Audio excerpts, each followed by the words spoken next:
ஓம் நம சிவாய. நமச்சிவாயம். மணிசாமி எப்படி இருக்கீங்க? நல்லா இருக்கேன். நல்லா இருக்கீங்களா? சாப்பிட்டீங்களா? சாமி, முதல்ல ம். ஆத்மா உருவான இடம் எது? சிவத்துல இருந்து தான் உருவாயிருக்கும். ஏதோ ஒரு சக்தியில இருந்து தான் வெளிப்பட்டிருக்கும். ஆத்மா. ம். சரி. இப்ப ஆத்மா நம்ம மனித உடம்புல எங்க இருக்குது சாமி? அது பரிபூரணமா நிறைஞ்சிருக்குது. நிறைஞ்சிருக்குன்னா நம்ம பாடி ஃபுல்லு நிறைஞ்சிருக்குதா? இது இது வந்து அருவமானது. இது உணரதான் முடியும். 2வது அந்த ஜோதிய பார்க்கலாம் நமக்குள்ளார. அவ்வளோதான். ம். எப்படி நம்ம பார்க்க முடியும்? ஜோதிய நம்ம எப்படி தியானம் பார்க்க? பண்ணுங்க. தியானம் பண்ணி பாருங்க. தியானம் பண்ணுங்க. டெய்லி தியானம் மெடிடேஷன் பண்ணுங்க. பிரசன்ட்ல நல்லா ஆனந்தமா இருங்க. பிரசன்ட்ல ஆனந்தமா இருங்க. தியானம்லாம் தானாவே உங்களுக்கு கைகூடும். 100% கம்ஃபர்டபுளா இருந்தா நம்ம கொஞ்சம் கொஞ்சமா ஒண்ணு ஒண்ணா உணர்ந்து வரலாம். ஓகே. இப்போ வந்து ஆ ஆத்மாவுக்கு வந்துட்டு உணர்வு இருக்கா? ஆத் ஆத்மா எதனா ஃபீல் பண்ணுமா? ஆத்மாவுக்கு எதனா ஃபீலிங்ஸ் இருக்கா? உணர்வு இருக்கா? எல்லா உணர்வுமே ஆத்மாவுக்கு தான் இருக்குது. எல்லா உணர்வுமே ஆத்மா தான் இருக்குது. இந்த கூடு வந்து அதனுடைய வெளிப்பாடு. இந்த கூட வச்சு அது வெளிப்படுத்துது அவ்வளோதான். அந்த மனம் வந்து தன்னுடைய பதிவுகள வந்து இந்த கூடு மூலியமா சரி பண்ண வந்திருக்குது. பட் உணர்வுகள் எல்லாமே ஆத்மாவுக்கு தான். கூடுன்னா? கூடுன்னா இந்த உடல் தான். ஓகே. ம். இல்ல இப்ப அந்த ஆத்மாவுக்கு உணர்வுங்க இருக்குதுன்னு இங்க இருக்கு. சொல்றீங்களா? ஆமா. ஓகே. நம்ம உடம்ப விட்டு நம்ம இறந்து போறோம். ஒரு மனுஷன் இறந்து போறான் அப்டின்னா, ம். நம்ம உடம்ப விட்டு போறது ம். ஆத்மாவா? உயிரா? உயிரு. உயிருக்கும் ஆத்மாவுக்கும் என்ன சம்மந்தம்? உயிருக்கும் ஆத்மாவுக்கும் என்ன சம்மந்தம் அப்டின்னா, ஆ உயிருங்கிறது வந்து எல்லா இடத்துலயுமே அநேகமா பரவி இருக்கிறது உயிரு. ஆத்மாங்கிறது அ தன்னுடைய உணர்வு. அ உயிர், ஆத்மா அப்படின்றது வந்து கிட்டத்தட்ட உயிர் தான் ஒண்ணுதான். ஆத்மாவா? இல்ல கிட்டத்தட்ட ஆத்மாவும் உயிரும் 2மே ஒண்ணுதானா? ஒண்ணுதான் கிட்டத்தட்ட. உ அதுக்குள்ள எல்லா உணர்வுகளுமே அடங்கியிருக்குது. இத வந்து உடல் மூலியமா வெளிப்படுத்துது. ம். இது உடல் மூலியமா வெளிப்படுத்துது. இத வந்து வெளிப்படுத்தும்போது, அந்த வெளிப்படுத்தும்போது அது தவறா இருந்தா சில நெகட்டிவ் வைப்ரேஷன்ஸ் இருக்கும். சரியா இருந்தா பாசிட்டிவ் வைப்ரேஷன்ஸ் இருக்கும். அப்போ ஒரு மனுஷன் இறந்துட்டான் அப்டின்னா, உயிரு, ஆத்மா 2ம் ஒண்ணுதான். ஆமா. அது அந்த அவங்க உடம்ப இறக்கல. விட்டு அவங்க வந்து ஆத்மான்றது இப்போ உங்களுக்குள்ள இருக்கிறது தனிப்பட்ட ஒரு ஒரு குட்டி பிரபஞ்சம் தான் ஆத்மா. எனக்குள்ள ஒரு தனிப்பட்ட ஒரு ஆத்மா இருக்கு. ஒவ்வொருத்தருக்குள்ளயும் ஒரு ஆத்மா இருக்கு. உயிருன்றது அநேகமா இருக்கு. ம், ஆத்மா வந்து தனக்கிட்ட அந்த பதிவுகள் எதுவும் இல்ல அப்படின்னா, அது வந்து தன்னுடைய நிலைக்கு போயிடுது. அதோட இயல்பு நிலைக்கு போயிடுது. அப்ப ம், அதுக்கு எதுவும் தேவைப்படாது. அ அதுவரைக்கும் இந்த உயிர் தேவைப்படும். அந்த உயிர், உடல் தேவைப்படும். ம். ஓகே. இப்போ ஒரு மனுஷன் இறந்துட்டா, அவன் ஆத்மா சாந்தி அடையட்டும் ம், அப்படின்னு சொல்றாங்க. ம். ஏன் அவன் உயிர் சாந்தி அடையட்டும்னு ஏன் சொல்றதில்ல? உயிர எப்படி நம்ம சாந்திப்படுத்த முடியும்? அவங்க ஆத்மாவ தான் சாந்திப்படுத்த முடியும் நம்ம. ஆத்மாவும் உயிரும் ஒண்ணுதானே சாமி? உயிர்ன்றது இங்க அநேகமா நிறைஞ்சிருக்குது. இதுக்கு வந்து இது நீக்கமற இருக்கிறது. இந்த உயிர் அப்படின்றது வந்து இங்க அங்கங்க எல்லாம் கிடையாது. இந்த இந்த மொத்த ஆற்றல் தான் உயிர். இந்த மொத்த ஆற்றல். ம், இந்த சக்தி நிலை அப்படின்னு ஒண்ணு இருக்குல்ல, அதுதான் உயிர். இந்த ஆத்மா அப்படின்றது வந்து அதோட தொடர்புல இருக்கிறது. ம், அதோட வினைகள் இருக்கிற வரைக்கும் அது ஒரு உடல தேடிக்குது. இந்த மண்ணுல இருந்து ஒரு உடல உருவாக்கி, ம். அ அது வாழ்ந்து வருது. அதோடைய வினைகள் இல்ல அப்படிங்கும்போது, அது தன்னுடைய நிலைக்கே போயிடுது. அதுக்கு எதுவுமே தேவைப்படாது. சரி. இப்ப வந்து நான் இந்த ஜென்மத்தில நானா பொறந்திருக்கேன். லதாவா பொறந்திருக்கேன். ம், போன ஜென்மத்தில நான் யாரோ, ம். ஏன் இப்போ ஆத்மாவுக்கெல்லாம் வித்தியாசம் கிடையாது. எந்த ஆத்மா எந்த பாடியில வேணா இருக்குமா? எந்த ஆத்மா எந்த பாடியில வேணாலும் இல்ல. அந்த ஆத்மா வந்து சூஸ் பண்ணும். நம்ம இப்பதான் பிறக்கணும். ம், ஆ இந்த இந்த ஒரு அதாவது நல்ல தெளிந்த ஞானத்தோட ஒரு உடல்ல இருக்கும்போதே நல்ல ஒரு தெளிந்த ஞானத்தோட இருக்கும் அப்டின்னா, ம், அடுத்த அந்த உடல் ஒரு வேள அழிஞ்சிருச்சு அப்டின்னா, அடுத்த உடல வந்து அது சூஸ் பண்ணும். இப்படிதான் இருக்கணும் அப்டின்னு சூஸ் பண்ணும். அந்த ஞான அறிவு இல்லாத போது தேடும் உடல. எங்கேயாவது ஒரு உடல் கிடைச்சிராதா பயன்படுத்துவேன்னு அது தேடும். மத்தபடி வந்து அ அதோட நிலையில தான் அது இருக்கும். அதோட ஞானத்த பொறுத்து அது தேடும். அப்டின்னா ஆத்மா வந்து அதுக்கு எப்படி பிடிக்குமோ அந்த மாதிரி அது வினைகள பொறுத்து, அதோட பொறுத்து இருக்கு. வினைகள பொறுத்து தேடும். ஓகே. இப்ப வந்து நான் போன ஜென்மத்தில வந்து என் உடம்புல இருந்த ஆத்மா வேற. ம். இப்ப இருக்கிற ஆத்மா வேற. இப்ப போன 2 ஆத்மாவும் ஒண்ணுதான். உங்க உடல் தான் வேற. உங்களுக்கு பேர் ம். வச்சிருக்காங்க. ஆ. லதான்னு சொல்லி. உங்க ம். உடல் தான் வேற. ஆத்மா ஒண்ணுதான். அதனுடைய தன்மை ஒண்ணுதான். அங்க உள்ள பதிவுகள சரி பண்ணது தான் நீங்க லதாவா உங்களுக்கு பேரு வச்சிருக்காங்க. மத்தபடி நீங்க ஒரு ஸ்தூல உடல், ஒரு பூத உடல் தான் நீங்க. உங்களுக்கு ம். வந்து பூத உடலுக்கு லதான்னு பேர் வச்சிருக்காங்க. அந்த பேர் வந்து இந்த உணர்வுகள், அந்த ரத்த ஓட்டம், இந்த உறுப்புகள் செயல்பாடுகள் இருக்கிற வரைக்கும் அந்த பேர் உங்கள்ட்ட இருக்கும். அவ்வளதான். அந்த பேர் இருக்கிற வரைக்கும் நீங்க இருக்கலாம். நீங்க இருக்க வரைக்கும் அந்த பேர் இருக்கும். அவ்வளதான். அப்போ போன ஜென்மத்திலயும் நான் இதே மாதிரி தான் நீங்க லதாவாவே இப்படிதான் பொறந்திருக்குவேனா? லதாவா தான் இருந்தீங்கன்னு சொல்ல முடியாது. நீங்க என்னவா வேணா இருந்திருக்கலாம். அதனுடைய வெளிப்பாடுகானால இப்படி பிறந்திருக்கலாம் நீங்க. நீங்க வந்து உங்களுக்கு ஒரு லட்டு மட்டும் தான் ஆசை. மத்த எல்லா ஆசையும் எனக்கு முடிஞ்சிருச்சுன்னா, நீங்க ஒரு பூனையா பொறந்தா போதும். எனக்கு வந்து ஒரு ஒரு ஒரு இந்த ஒரு ஸ்பூன் அரிசி மாவு தான் ஆசை அப்படின்னா, நீங்க எறும்பா பொறந்தா போதும். கொஞ்ச நாளைக்கு நல்லா சாப்பிட்டுட்டு அப்படியே இறந்து போயிடலாம். உங்களோட திருப்திய பொறுத்து உங்களுக்கு உடலு. நீங்க தேடி வரீங்க. நீங்க தான் அப்போ தேடி எடுத்துக்கிறீங்க. போன ஜென்மத்துல யாரோ செஞ்ச பாவத்துக்கு நாம ஏன் சாமி இந்த ஜென்மத்துல தண்டனை அனுபவிக்கணும்? போன ஜென்மத்துல எல்லாம் யாரோ பாவம் செய்யல. அவங்கவங்க செய்த வினைய அவங்கவங்க அறுவடை பண்றாங்க. ஆத்மா வேற, உடம்பு வேற இல்லைங்களா? ம். அப்போ யாரோ செஞ்ச அந்த பாவத்துக்கு இந்த ஜென்மத்துல நான் ஏன் உடம்பு தான் வேற. பனிஷ்மென்ட் ஆத்மா ஆவணும்? ஒண்ணுதான். போன பிறவியில என்ன ஆத்மா இருந்துச்சோ, அதே ஆத்மா தான் இப்பவும் உங்க உடம்புக்குள்ள இருக்கு. ஆத்மா எப்படி மாறுபடும்? அப்ப ஆத்மா தான் பாவம் பண்ணுதா? ஆத்மா மனம். அதாவது நீங்க பிறக்குறீங்க. நீங்க வந்து அ ஆனந்தமா வாழணும். பிறருக்கு எந்த வகையிலும் துன்பம் இல்லாம, ஏதாவது ஒரு வகையில கர்மா சேர்ந்துட்டு தான் இருக்கும் ஒரு மனிதருக்கு. கர்மாவே இல்லாம இருக்க முடியாது. அப்படின்னா சிவனேன்னு இருக்கணும். ரொம்ப சிவனேன்னு இருந்தா கர்மா இல்லாம இருக்கலாம். அது ஒரு தன்மை, அது ஒரு நேரம் காலம், அந்த ஒரு டைம் அது வரும். ஒவ்வொருத்தருக்குமே வரும். அதுவரைக்கும் ஏதாவது ஒரு வகையில நமக்கு வந்து ஏதோ ஒரு பாவமோ, புண்ணியமோ நம்ம கையில இருக்கும். இல்லாம இருக்காது. இது 2மே இல்லாத ஒரு சூழ்நிலையில அதுக்கு எதுவுமே தேவைப்படாது. 2மே இல்ல, பாவமும் இல்ல, புண்ணியமும் இல்ல அப்படிங்கும்போது, இந்த ஆத்மாவுக்கு எதுவுமே தேவை கிடையாது. எதுவுமே தேவையில்லங்கும்போது அது அதோட நிலையில இருந்துக்கும். நமக்கு எந்த வேலையுமே இல்லன்னா சும்மா உட்காந்துக்கிறோம் இல்லையா? அந்த மாதிரி தான். நமக்கு ஏதோ ஒரு வேலை இருந்துச்சுன்னா, நம்ம சும்மா உட்கார முடியாது. அது கரெக்ட்டு தானே? ஏதாச்சும் ஒரு வேலை இருக்குது அப்படின்னா, சும்மா உட்கார முடியாது. அப்படிங்கும்போது நம்ம எந்திரிச்சு அத செஞ்சு தான் ஆகணும். அத நான் எப்படி செய்றேங்கிறத பொறுத்து இருக்கு. இப்ப நான் வந்து காட்டுக்குள்ள உட்கார்ந்திருந்தேன். எனக்கு எந்த வேலையும் இல்ல. நான் போய் காட்டுக்குள்ள சும்மா உட்கார்ந்திருந்தேன். நீங்க ஃபோன் பண்ணீங்க. சாப்பாடு செய்யணும்னு சொன்னீங்க. நான் வந்து நான் அப்ப அதுவரைக்கும் நான் சும்மா தான் உட்கார்ந்திருந்தேன். எனக்கு ஒரு வேலை இருக்குது அப்படின்னு என் காதுக்கு பட்டு, அந்த வேலைய நான் செய்யலாமா, வேண்டாமான்னு நான் முடிவு பண்ணி, அந்த முடிவு பண்ணதுக்கு அப்புறமா தான் நான் இங்க வந்து செய்றேன். இதுல வந்து நான் ஏதாவது மனக்குறைபாடோடையோ, இல்ல விருப்பு வெறுப்போடையோ நான் செஞ்சிருந்தேன் அப்படின்னா, அது எனக்கு கர்மாவா மாறிடும். அத நான் எடுத்துக்கிட்டேன்ல கையில. நான் எடுத்துக்காத வரைக்கும் பிரச்சனை இல்ல. நான் உட்கார்ந்திருந்தேன். இல்லம்மா நான் அதெல்லாம் செய்ய மாட்டேன். நான் இங்க தான் உட்கார்ந்திருக்க போறேன். என்னை யாரும் டிஸ்டர்ப் பண்ணாதீங்கன்னு சொல்லிட்டு உட்கார்ந்தேன்னா, எனக்கு எந்த பிரச்சனையுமே கிடையாது. ஆனா நான் சரிம்மா செய்றேன்னு சொல்லிட்டு எந்திரிச்சுட்டு வந்தேன் பார்த்தீங்களா, அதுக்கப்புறமா நான் வெறுப்பாவோ, மனசங்கடத்தோடயோ, இல்ல ஏதாவது தவறாவோ, உங்களுக்கு பிடிக்காத மாரியோ, ஏதாவது ஒரு சின்ன ஒரு குறைபாடு இருந்தா கூட அது எனக்கு பாதிப்பா தான் இருக்கும். ஒரு கர்மாவா இருக்கும். ஓகே. ம். இப்ப கர்மானா என்ன சாமி? கர்மா பாவம் போன அப்படின்றது ஜென்மத்துல செஞ்ச பாவம், ம். இந்த ஜென்மத்துல அனுபவிக்கிறீங்க. போன இந்த கர்மாலாம் தீத்தா தான் நீங்க முக்தி அடைய முடியும். அப்படியெல்லாம் சொல்றாங்க இல்லைங்களா? அந்த கர்மான்றது என்ன? கர்மான்றது நம்ம சேர்த்துக்கிட்டது தான். இப்ப நான் பாவமா சேர்த்துக்கிறேன்ல. ம், ஆ இப்ப நான் உங்களுக்கு ஒரு சின்ன துரோகம் பண்றேன், ஏமாத்துறேன். இப்போ உங்கள எனக்கு பிடிக்காது. நான் குழம்புல கொஞ்சம் காரத்த போட்டு விட்டேன்னா, அது எனக்கு பாவம் தானே! ம். உங்க கண்ணு கலங்குது, உங்க உணர்வுகள் அதாவது என்னைய மாரி நான் ஒரு ஆத்மா, இது ஒரு ஆத்மா. ஒவ்வொன்னுமே ஒவ்வொரு ஆத்மா. ஒவ்வொரு ஆத்மாவுக்கும் ஒரு உடல் இருக்குது. அந்த உடல் மூலியமா அந்த மன ரீதியா இன்னொருத்தருக்கு ஒரு பாதிப்போ, ஒரு சங்கடமோ வருதுன்னா, அது பாவம். அது கர்மா. அப்படின்னா, நம்ம ஒருத்தர நோக வச்சா, மத்தவங்களுக்கு கஷ்டம் குடுத்தா, அது அந்த கர்மா நம்மள வந்து சேரும். ஆமா. அத வந்து நம்ம அனுபவிக்கணும். அந்த வலி நமக்கு தெரியாததுனால, நம்ம அத குடுக்குறோம் அவங்களுக்கு.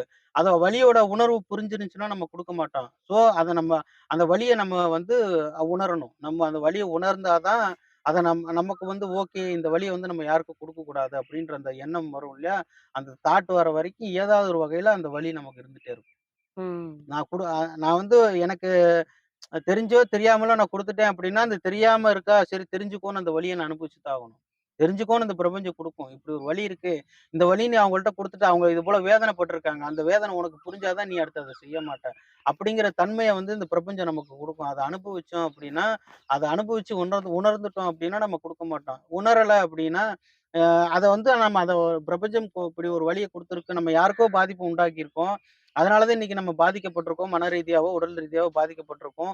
இனிமேல் அந்த தப்ப யாருக்கும் பண்ணக்கூடாது. இந்த துரோகத்த யாரும் பண்ணக்கூடாது. நம்ம பட்டது நம்மளோடயே போகட்டும். நம்ம அனுபவிச்சுட்டு அந்த இறைவன்ட்ட மன்னிப்பு கேட்டுட்டு, ஆ நம்ம அத உணர்ந்துட்டோம் அப்படின்னா, அதுக்கு அடுத்து அது இல்ல. அதுக்கு அடுத்தது வந்து நம்ம இந்த உலகத்துல தான் இருக்கிறோம். நம்ம 70 வயசோ, 100 வயசோ, அது நம்மளுடைய ஆரோக்கியம், நம்மளுடைய மனநிலைய பொறுத்து நம்ம வாழ்ந்துட்டு தான் இருப்போம். பட் இப்ப முடிஞ்சிருச்சுன்னா, அதோட நிறுத்த போறதில்ல. அதுக்கு அடுத்து வந்து நம்ம திரும்பி அந்த மாரி ஏதோ ஒரு பாவத்த செய்யாம, நம்ம ஒழுக்க முறையிலே இருந்துட்டு வந்தோம்னா, எந்த பிரச்சனையும் கிடையாது.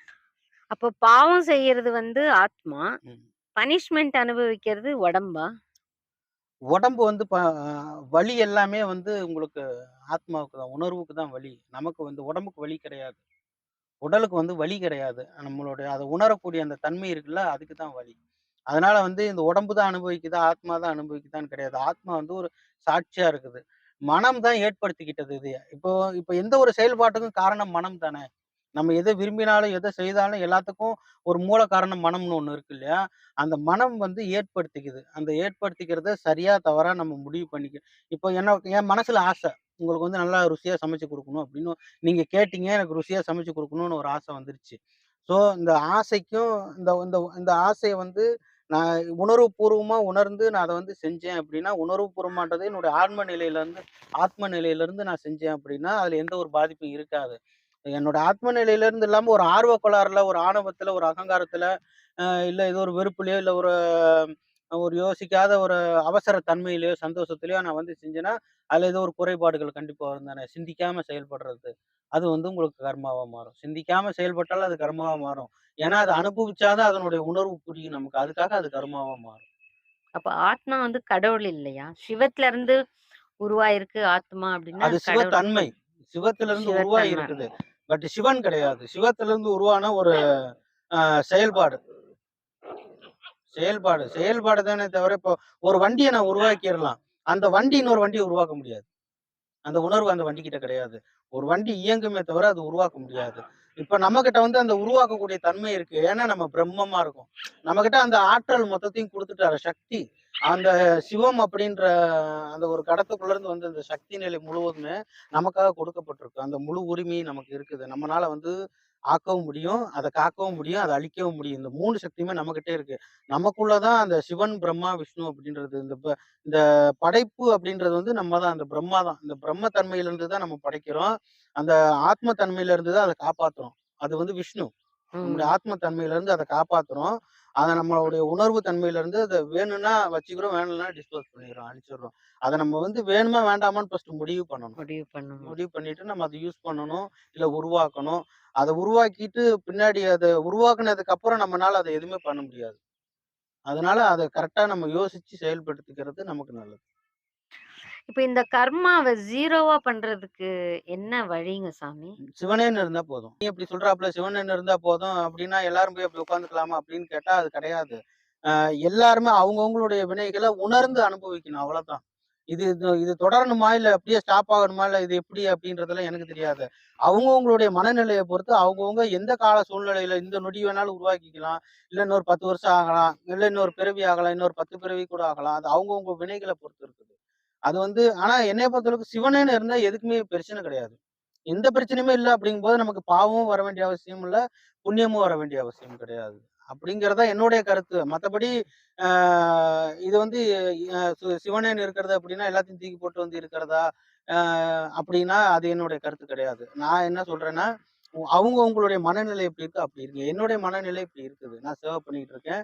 ஆ நான் எனக்கு பிடிச்சிருக்க வரைக்கும் நான் சேவை பண்ண பிடிக்கலன்னா, எனக்கு தனிமைய தான் பிடிச்சிருக்குன்னா, நான் தனிமைய நோக்கி போயிடுவேன். கரெக்ட். அது அவங்களுடைய இது. நான் தனிமைய நோக்கி நான் போகணும் அப்படின்னு நினைக்கும்போது, நான் திரும்பி அது வலுக்கட்டாயமா அங்க இருந்தேன்னா, அது எனக்கு தான் பிரச்சனை. அது மாரி அவங்கவங்களுடைய மனநிலைய பொறுத்தளவுக்கு, அவங்கவங்க தான் அந்த வாழ்க்கைய சூஸ் பண்ணி ஏத்துக்கிட்டு, அத மாறுபடுத்திக்கணுமே தவிர, அது இன்னொருத்தர் சொல்லி எல்லாம் அது மாறுபடாது. பட் அது வழி சொல்லலாம்.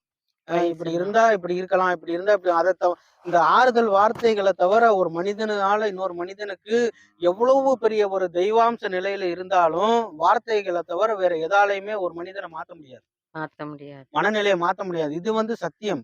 இன்னைக்கு வரைக்கும் மகான்கள்லாம் புத்தகமா தான் எழுதிட்டு போயிருக்காங்க. யாருமே எந்த ஒரு செயல்முறையிலயும் குடுக்கல. கோயில்கள் குடுத்துருக்காங்க. அந்த கோயில்கள வந்து நம்ம போய் உணர்ந்து அனுபவிச்சுக்கலாம். அங்க கிடைக்கிற அந்த ஆற்றல பயன்படுத்தி நம்மளுடைய வாழ்க்கையிலுடைய அந்த மனநிலையும், அந்த வாழ்வாதார முறையும் நம்ம மாத்தி அமைச்சுக்கலாம். அதுக்கு உண்டான வழி கோயில்கள். மத்தபடி அவங்க வார்த்தைகளால தான் எல்லாம் சொல்லிட்டு போயிருக்காங்களே தவிர, யாருமே வந்து வேற எந்த ஒரு விதமா சொன்னதில்ல. அ புத்தகத்துல இருக்கிற திருவள்ளுவர்லேருந்து, பாரதியார்லேருந்து மகான்கள் அத்தன பேருமே வார்த்தைகளால தான் சொல்லிட்டு போயிருக்காங்க. ஒரு வார்த்தைய தான் இன்னொரு மனிதன ஆறுதல் படுத்தி, தன்னுடைய அந்த வாழ்க்கையில உள்ள அந்த நிலைய மாத்திக்க முடியுமே தவிர, வேற எனக்கு தெரிஞ்சு எதுவுமே செயல்படுத்தியெல்லாம் மாத்த முடியாது. ஓகே. இப்ப முக்தினா என்னங்க சாமி? இந்த முக்தி அப்டின்னா என்ன? முக்தி அப்படின்றது வந்து, அதான் நீங்க எந்த ஒரு உங்கள்ட்ட வந்து எதுவுமே இல்லம்மா. எதுவுமே இல்ல அப்படின்றபோது, நீங்க உங்க வேலைய பார்த்து நீங்க போயிடுவீங்க. அவ்வளதான். இதுதான் முக்தி. வேற என்ன இருக்குது இதுல முக்தி அடையறதுக்கு? எதுவுமே இல்ல. எனக்கு அது ஒண்ணுதான். மூலப்பொருள் ஒண்ணுதான். வேற எந்த ஒரு என்னுடைய உடல், பொருள், ஆவி அத்தனையிலுமே அது ஒண்ணுதான் இருக்கு அப்படிங்கும்போது, எனக்கு அது முக்தி தான். எனக்கு அந்த அந்த தெளிவு வந்து என்னுடைய இறுதி கடைசி நொடி வரைக்கும் இருந்துச்சுன்னா, எனக்கு அடுத்து முக்தி. முக்தி. இறுதி நொடி வரைக்கும் இறுதி நொடி வரைக்கும் நான் தெளிவா அந்த நோக்கத்திலேயே நான் அந்த என்னுடைய வாழ்க்கையே அதுக்காக அர்ப்பணிச்சு நான் வாழ்றேன்னா, அது எனக்கு முக்தி தான். ஓகே. இப்ப முக்தினா பிறப்பு இருந்தா தானே இறப்பு இருக்கும். அந்த இறப்பையே அறுத்துட்டா, அப்ப எதுக்கு பிறக்க போறாங்க? அதுதானே முக்தி. பிறப்பும் இல்ல, எ இறப்பும் இல்ல. இறப்ப நீங்க அறுக்க முடியாது. பிறப்ப வேணா அறுக்கலாம். நீங்க அதான். பிறப்பா இருக்கணும்னா, இப்ப இறப்பா இருக்கணும் அப்டின்னா கூட, இப்ப நம்ம பொறக்குறோம் இல்லைங்களா? இப்ப சித்தருங்கலாம் எத நோக்கி தவம் இருந்தாங்க சொல்லுங்க? அவங்களுக்கு மரணம் இல்லாத பெருவாழ்வு வேணும் ஆமா. அத அப்டின்னு வந்து தானே நீங்க இறப்ப இருந்தாங்க. அறுக்கிறது கிடையாது. இறப்பு அப்படின்றது ஒண்ணு கிடையாது. இந்த உடலுக்கு ஒரு நாள் மரணம். இந்த உடலுக்கு ஒரு நாள் மரணம் இருக்கு. அதாவது எங்க இருந்து வந்துச்சோ அந்த உடல் அந்த இடத்துக்கு போயிடும். ம். இந்த உடல் போயிடுதே தவிர, இந்த ஆன்மா போறதில்ல. அதாவது இந்த உடல நம்ம எடுத்துக்கிட்டோம். இந்த ஆன்மா எங்கேருந்து வந்துச்சு, வந்து இந்த உடல எடுத்துக்கிச்சு. பட் பல தவறுகள் நடந்துச்சு. அது அப்படியே தொடர்ந்துச்சு. அது கர்மாவா மாறிச்சு. அது பிறவிகளா மாறிச்சு. அது தொடர்ந்து வந்துகிட்டே இருந்துச்சு. ஆனா ஒவ்வொரு தடவையும் இந்த உடல் தன்னுடைய இடத்துக்கு போயிடுதே தவிர, தன்னிலேயே மாத்திக்கிட்டு, தன்னுடைய ஒரிஜினல் என்னவோ அந்த தன்மை அணுவா மாறிடுதே தவிர, இந்த ஆன்மா போய் தன்னுடைய நிலையா மாறவே இல்ல. மாறவே அந்த இல்ல. ஆன்மா நிலை தொடர்ந்துட்டே தான் இருக்கு. ஸோ, இங்க முடிவுக்கு வர வேண்டியது ஆன்மா தான் தவிர, இந்த உடல் கிடையாது. இந்த உடல் நமக்கு ஒரு விஷயம் கிடையாது. உடல வந்து நம்ம இருக்கிற வரைக்கும் அத பத்திரமா, பாதுகாப்பா, ஆரோக்கியமா வச்சுக்கணும். அதுக்கு தேவையான தாது, தேவையான விட்டமின்ஸ், தேவையான மினரல்ஸ், அதுக்கு தேவையான அந்த எக்ஸர்சைஸ் இத நம்ம குடுத்தோம் அப்படின்னா, அது ஆரோக்கியமா இருக்கும். அந்த உடல் இருக்கிறதுக்குள்ளார நம்மளுடைய தன்மைகள், நம்மளுடைய குணங்கள், நம்மளுடைய கேரக்டர்ஸ் எல்லாமே அந்த வேஷம் எல்லாமே மாத்தி, நம்மள உணர்ந்து நம்ம நம்ம வெளிய பார்த்துட்டு போயிடலாம். அதுக்கு அத பயன்படுத்திக்கணுமே தவிர, நம்ம இது இல்லன்னா இன்னொன்னு அப்படின்னு நெனச்சோம்னா, அது தொடரும். ஆனா அது எங்க, எப்ப, எப்படி, எந்த மாரி உருவத்துல அப்படின்றது நமக்கு வந்து நம்மளுடைய அந்த பாவ புண்ணிய கணக்க பொறுத்து நமக்கு அமையும். ஓகே. இப்ப முக்தி அடைய எத்தன வழிகள் இருக்கு சாமி? எதுவுமே பண்ணாம இருந்தா ஒரே வழி தான். சிவனேன்னு இருந்தா எனக்கு பொறுத்தளவுக்கு ஒரே வழி தான். அது எப்படி மனுஷனா பொறந்துட்டு எப்படி சாமி ஒரு சிவனேன்னு நாள் சிவனேன்னு இருந்துதாம்மா ஆவணும். இருக்கலாம். ம். அப்டின்னா, அது உடனே இருக்க முடியாதும்மா. நீங்க சொல்ற சிவனேன்னு இரு அப்டின்னாக்கா, ஒண்ணுமே பண்ணாம சைலன்ட்டா இருக்கணும். அப்படி கிடையாதும்மா. மனுஷனா பொறந்துட்டு ஒண்ணுமே பண்ணல. இப்ப நம்ம சாப்பிடணும், குளிக்கணும், வேலைக்கு போணும், படிக்கணும். சின்ன குழந்தைங்களா இருந்தா படிக்கணும், ஸ்கூலுக்கு போணும். பெரியவங்க அந்த சின்ன குழந்தைங்களுக்கு தேவையானதெல்லாம் செய்யணும். சம்பாரிச்சு வைக்கணும். இதெல்லாம் இருக்கு இல்லைங்களா? அதத்தாம்மா நானும் சொல்றேன். அதாவது சிவனேன்னு இரு அப்படின்னா, நீங்க வந்து எதையுமே எந்த ஒரு பிரச்சனையோட சொல்யூஷனுமே தேடிட்டு, அலைஞ்சுட்டு, கஷ்டப்பட்டுட்டு கிடக்க தேவையில்ல. அதாவது இந்த சிவனேன்னு இருக்கிறது அப்படின்னா, இந்த எல்லாமே இந்த பூத உடல் வரைக்கும் நம்மனால உருவாக்க முடியாது. அது ஒரு சிவத்தன்மை கொடுத்தது. அப்படிங்கும்போது, அத நம்ம சரியா பயன்படுத்திக்கிறது தான் சிவனேன்னு இருக்கிறதே தவிர, அத போட்டுக்கிட்டு நம்ம மல்லு கட்டணும்னா, அது வந்து பிரச்சனை. கர்மா. அத ம். வந்து சிவனேன்னு இருக்கிறது அப்படின்னா, இந்த உடல வந்து நம்ம அது எப்பவும் இயல்பா எப்படி இருக்கு? எப்படி துடிக்குது? அது பாட்டுக்கு ஹார்ட் பீட்டா இருக்கட்டும், ரத்த ஓட்டமா இருக்கட்டும், அந்த நிணநீரா இருக்கட்டும், இல்ல கணையமா இருக்கட்டும், கல்லீரலா இருக்கட்டும், நுரையீரலா இருக்கட்டும், அதோட அந்த அந்த சுவாச ஃபங்ஷனிங்கா இருக்கட்டும், மூளையோட இது வளர்ச்சியா இருக்கட்டும், இது எல்லாத்துக்குமே வந்து எந்த ஒரு டிஸ்டர்பும் இல்லாம, நம்ம அதுக்கு தேவையான குடுத்துட்டு, நம்ம நிம்மதியா நம்ம வேலை உண்டு, நம்ம உண்டுன்னு நம்ம வேலைய பார்த்துக்கிட்டு சிவனேன்னு இருந்தோம்னா, அது பிரச்சனை கிடையாது.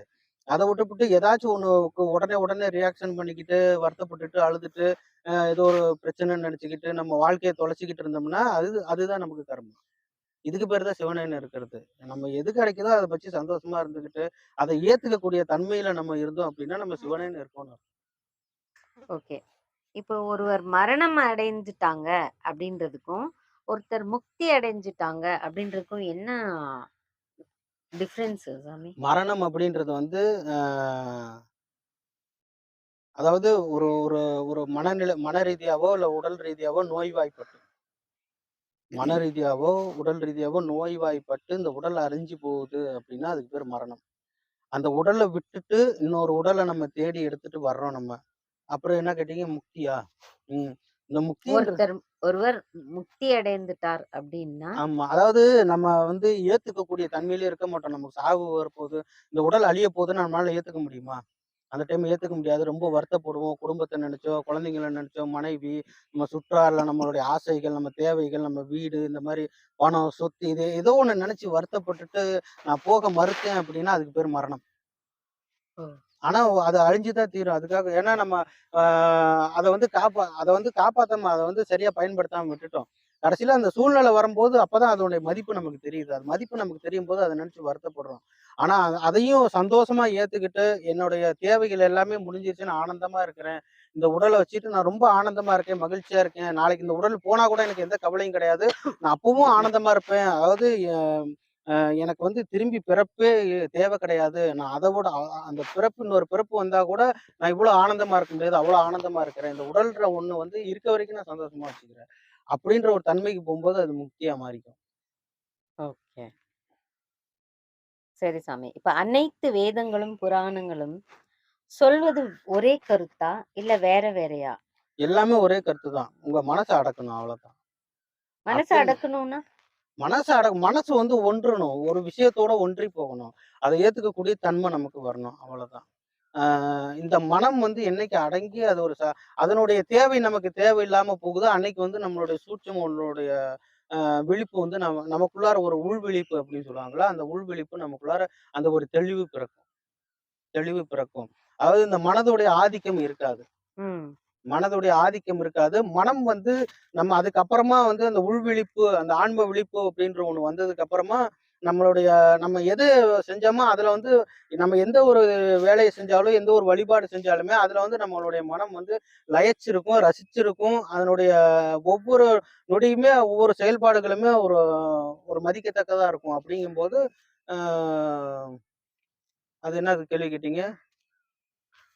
எல்லா புராணங்களும், வேதங்களும் அதுதான். ஒரே கருத்து தான் ஆமா, சொல்லுதா? ஆமா. எல்லாமே அந்த இந்த மனதுடைய இந்த மனம் அழிக்கும் கலை, அல்லது மனத அமைதிப்படுத்தும் கலை, இந்த மாதிரி எல்லாமே இந்த மனம் அப்படின்ற ஒரு கான்செப்ட்ட வச்சு தான் வரும்.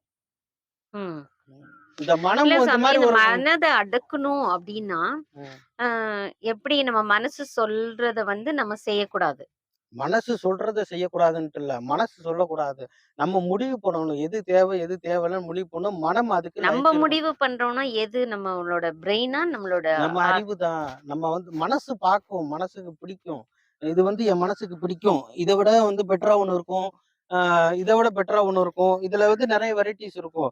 பட் இது யாருக்கு பிடிக்கும்னா, என் மனசுக்கு பிடிக்கும். ஏன்னா, அது விரும்புறது மனசு தானே விரும்புது. ஸோ இது உனக்கு வேணுமா? வேண்டாமா? அதாவது இந்த மனசுக்கு வந்து தெரியாது. இதோட லைஃப் எப்படி வரும்? இத நம்ம வாங்குறோம். இது லைஃப் எப்படி வரும்? இது எப்படி யூஸ் ஆகும்? இது நாளைக்கு ரிப்பேர் ஆயிடுச்சுன்னா, நம்ம வந்து இன்னொன்னு வாங்கக்கூடிய அந்த தன்மை நம்மகிட்ட இருக்கா? ஏத்துக்கிற தன்மை இருக்கா? இதெல்லாம் பத்தி யோசிக்காது. ஆனா, அந்த ஆன்மாவுக்கு, அந்த உணர்வுக்கு வந்து அந்த சக்தி இருக்குது. அது மூலியமா நம்ம வந்து அத யோசிச்சு நமக்கு தேவைன்னா வாங்கலாம், தேவையில்லன்னா இதோட பெட்டரா வாங்கலாம். இல்ல சிம்பிளா போதுன்னு வாங்கலாம். ஒரு நாளைக்கு இது இல்லாம போனா கூட பரவால்ல அப்படின்ற அந்த ஏத்துக்கக்கூடிய அந்த தன்மை வந்து அந்த உணர்வு அந்த அந்த ஆன்மாவுக்கு வந்து இருக்குது. ஆனா அந்த மனசுக்கு இருக்காது. அந்த தன்மைய வந்து மனசுக்கு ஏற்படுத்திக்கணும். எதுவா இருந்தாலும், இருந்தாலும் இல்லாம போனாலும் அந்த சமநிலையிலே இருக்கணும். அப்ப நம்ம நம்ம அறிவு சொல்றத தான் கேட்கணும். மனசு சொல்றத கேட்கக்கூடாது. புத்தி. புத்தி. ம். புத்தி வந்து அறிவு சம்பந்தப்பட்டது. மனசு மனம், வந்து புத்தி, சித்தம், அகங்காரம். மனம் வந்து விரும்புது. புத்தி வந்து அத வந்து சரியா, தவறான்னு முடிவு பண்ண வேண்டியது அந்த புத்திக்கு நம்ம கொண்டு போனா தான், இது வேணும், இது வேண்டாம். ஐயோ! இதனால எனக்கு ஆபத்து இருக்குது அப்படின்னு சொல்லி இந்த புத்தி சொல்லும். இது எனக்கு வேண்டான்னு. ஆனா இந்த மனசு வந்து ஏத்துக்காது. இல்ல நான் அத அனுபவிச்சே தீருவேன் அப்படின்ற போராட்டம் இருக்கும். அந்த நேரத்துல வந்து இந்த மனச வந்து சரி நான் செய்ய மாட்டேன் அப்படின்னு அத கட்டுப்படுத்துற கூடிய தன்மை வந்து இந்த புத்திக்கு இருக்கணும் நமக்கு. நமக்கு இருக்கணும். அந்த மனம் வந்து அந்த கண்ட்ரோல்ல இருக்கணும் நமக்கு. அந்த கண்ட்ரோல மீறி தானே செயல்படுது. மீறி செயல்படும்போது நம்மகிட்ட அது அதோடைய அ கலெக்ஷன்ஸ் ஃபுல்லாவே கர்மாவாவே இருக்கும். ஏன்னா, அது எதிர்த்து தானே போய் செயல்படுது. அதனுடைய கலெக்ஷன்ஸ் எல்லாம் கர்மாவா இருக்கும். ம்ஹ்ம். இப்போ சிவன் வந்து லிங்க உருவத்துல தான் இருக்கிறாரா? இல்ல இப்போ ஃபோட்டோஸ்லலாம் வரைஞ்சிருக்காங்களே, கழுத்துல பாம்பு இருக்கு, தலையில கங்கா இருக்காங்க இல்லைங்களா? கையில சூலம் இருக்கு. அப்படிதான் இருப்பாரா? இல்ல லிங்கம் வடிவம் லிங்கம் வந்து ரவுண்டாவும் இல்ல, ஸ்கொயராவும் இல்ல, சிலிண்ட்ரிக்கலாவும் இல்ல இல்லைங்களா? அப்போ வந்து உருவமற்றவரா? அருவுருவமற்றவர். அவர் வந்து அருட்பெருஞ்சோதி. ம். ஒரு இ நமக்குள்ள எப்படி இருக்காருன்னா, இந்த பிண்டத்துக்குள்ள எப்படி இருக்காங்கன்னா, ஜீவனா இருக்காங்க. சிவன் வந்து ஜீவன். அதாவது ஒரு அ ஒரு ஒரு அந்த ஒரு ஆன்மாவுக்கு ஒரு ஒரு ஆன்மாவுக்கு ஒரு தோற்றம் இருக்கணும் இல்லையா? நம்ம பார்க்குற மாதிரி ஒரு தோற்றம் இருக்கணும் இல்லையா? அந்த ஆன்மாவுடைய தோற்றத்துல இது ஒண்ணு. இந்த உறுப்பு ஒண்ணு. இந்த உறுப்புல இருந்து தான் வந்து எல்லா உயிர்களுமே உருவாகுது. அப்படிங்கும்போது அந்த அந்த அந்த அதாவது ஒரு ஜீவன் உருவாகுற இடம் தான் லிங்கம். சிவலிங்கமா வந்து அவங்க அந்த அந்த உறுப்ப தான் வந்து லிங்கமா வழிபடுறாங்க. ஆனா அது வந்து ஒரு ஜீவன். அது ஒரு ஆத்மா. ஆ அப்ப ஆத்மாவுக்கு உருவம் இருக்கா சாமி? ஆத்மாவுக்கு உருவம் கிடையாதுங்க. அது ஆத்மா ஒரு வந்து ஜோதிம்மா. காத்தா? இல்ல நெருப்பா? இல்ல த நீரா? இல்ல சதையோட சேர்ந்து இருக்குதா? அப்படியெல்லாம் இருக்காது அது. ஆத்மாவுக்கு அருவுருவமற்றது. ஆத்மாவுக்கு உருவமே இல்ல. அப்ப அது காத்து மாரி இருக்கா? அது ஒரு அருவுருவமற்றது. ம். ஒரு அது ஒரு ஜோதிமா. அது உங்களுக்குள்ள ஒரு ஜோதி அவ்வளோதான். ஆத்மா. ம். அப்ப உங்களுக்கான சிவன் வந்து வெளிச்சம் அது. ஜோதியா தான் இருக்கார். நெருப்பா இருக்கார். நெருப்புல உங்களுக்கான ஒரு வெளிச்சம் அது. பஞ்சபூதங்களா இருக்கிறாரா? உங்களுக்குள்ள உங்களுக்காக இருக்கக்கூடிய ஒரு வெளிச்சம் தான் உங்க ஆன்மா. ஆன்மா. ஆ. ம். அந்த வெளிச்சத்துக்குள்ளார அவ்வளோ சக்திகளும் இருக்கு, அவ்வளோ ஆற்றலும் இருக்குது, அவ்வளோ குணங்களும் இருக்கு. அது வந்து இந்த உடல் மூலியமா அது வெளிப்படுது. அதுதான் எனக்கு டவுட்டு. இப்போ போன ஜென்மத்துல வந்து யாரோ செஞ்ச தப்புக்கு, இந்த ஜென்மத்துல நான் ஏன் அனுபவிக்கணும்? போன பிறவியில செஞ்சதே நீங்க தான். யாரோன்னு எப்படி சொல்லுவீங்க? செஞ்சதே நீங்க தான். உடல் தானே வேற. உடலுக்கு தானே இப்ப இந்த சாமி வீட்ல பண்ணேன். குடியிருக்கிறீங்க. நீங்க 6 வருஷம் குடியிருக்கிறீங்க. இப்ப நீங்க இந்த வீட்ல இருந்து இன்னொரு வீட்டுக்கு குடி போயிட்டீங்க. நான் அந்த வீட்ல இருக்க வரைக்கும் நான் சாப்பிட்டேன். இந்த வீட்டுக்கு வந்ததுக்கப்புறம் நான் சாப்பிட மாட்டேன். வேற யாரையும் சாப்பிட சொல்லுங்கன்னு நீங்க சொல்லுவீங்களா? இல்லல்ல. வீடு தான் மாறி இருக்கே தவிர 2 பக்கம் நீங்க தானே இருக்கிறீங்க. அப்ப இங்க இருந்தாலும் உங்களுக்கு பசிக்கும், அங்க போனாலும் பசிக்கும்ல. 2 பக்கம் சாப்பிடுவீங்கல்ல. ஸோ ஆன்மான்றது ஒண்ணு தான். உடல் கூடு தான் மாறும். அப்போ வந்து இப்ப நீங்க இந்த ஜென்மத்துல மணிசாமி, ம். போன ஜென்மத்துல வேற யாரோவா யாருக்கு தெரியும்? இருந்திருப்பீங்க. ஆமா. ஆனா அந்த ஆத்மா ஒரே ஆத்மா தான். அந்த ஆத்மா தான் இந்த ஆத்மா. 2ம் ஒரே ஆத்மா தான். ஒரே ஆத்மா ஒரே தான். ஆத்மா தான். அதே ஆத்மா தான் இந்த இப்ப இருக்கிற ஆத்மாவும் அதே தான். உடல மட்டும் வேறையா எடுத்து வந்திருக்கு. அதனுடைய வினைப்பதிவுகளுக்கு தகுந்த மாரி இப்படி இந்த இடத்துல இப்படி இருந்தா நல்லாருக்கும். இப்படி பிறந்தா நல்லாருக்கும். இந்த மாரி உடல் வேணும். இந்த நேரத்துல இப்படியெல்லாம் அனுபவிக்கணுன்ற எல்லாமே எழுதப்பட்டிருக்கும். ஆ நம்மளுடைய அதுக்கு அடுத்ததா அது வந்து நம்மளுடைய செயல பொறுத்து அந்த பதிவுகள்லாம் வந்து அந்த அந்த அந்த இது உக்கிரம் குறையும் அப்படின்னு சொல்லுவாங்க தெரியுமா? ம். ஒரு பயங்கர உக்கிரத்துல இருக்காங்கன்னா, கொஞ்ச நேரம் விடுங்க, அமைதியா விடுங்க, இல்ல தண்ணி குடுங்க, உக்கிரம் குறையும், கோவம் குறையும். அந்த மாரிலாம் வந்து என்னுடைய செயல்பாட பொறுத்து நான் நெறைய வினைகள் செய்திருந்தா கூட, இப்ப நான் வந்து உணர்ந்து நான் திருந்தி ஒழுக்க முறையில வாழ்ந்தேன் அப்படின்னா, என்னுடைய பாவ கணக்குகள் குறையும். இல்ல அப்படின்னா, இன்னும் நான் அதிகமா சேர்த்துக்கிட்டு போவேன். ம்ஹ்ஹ்ம்.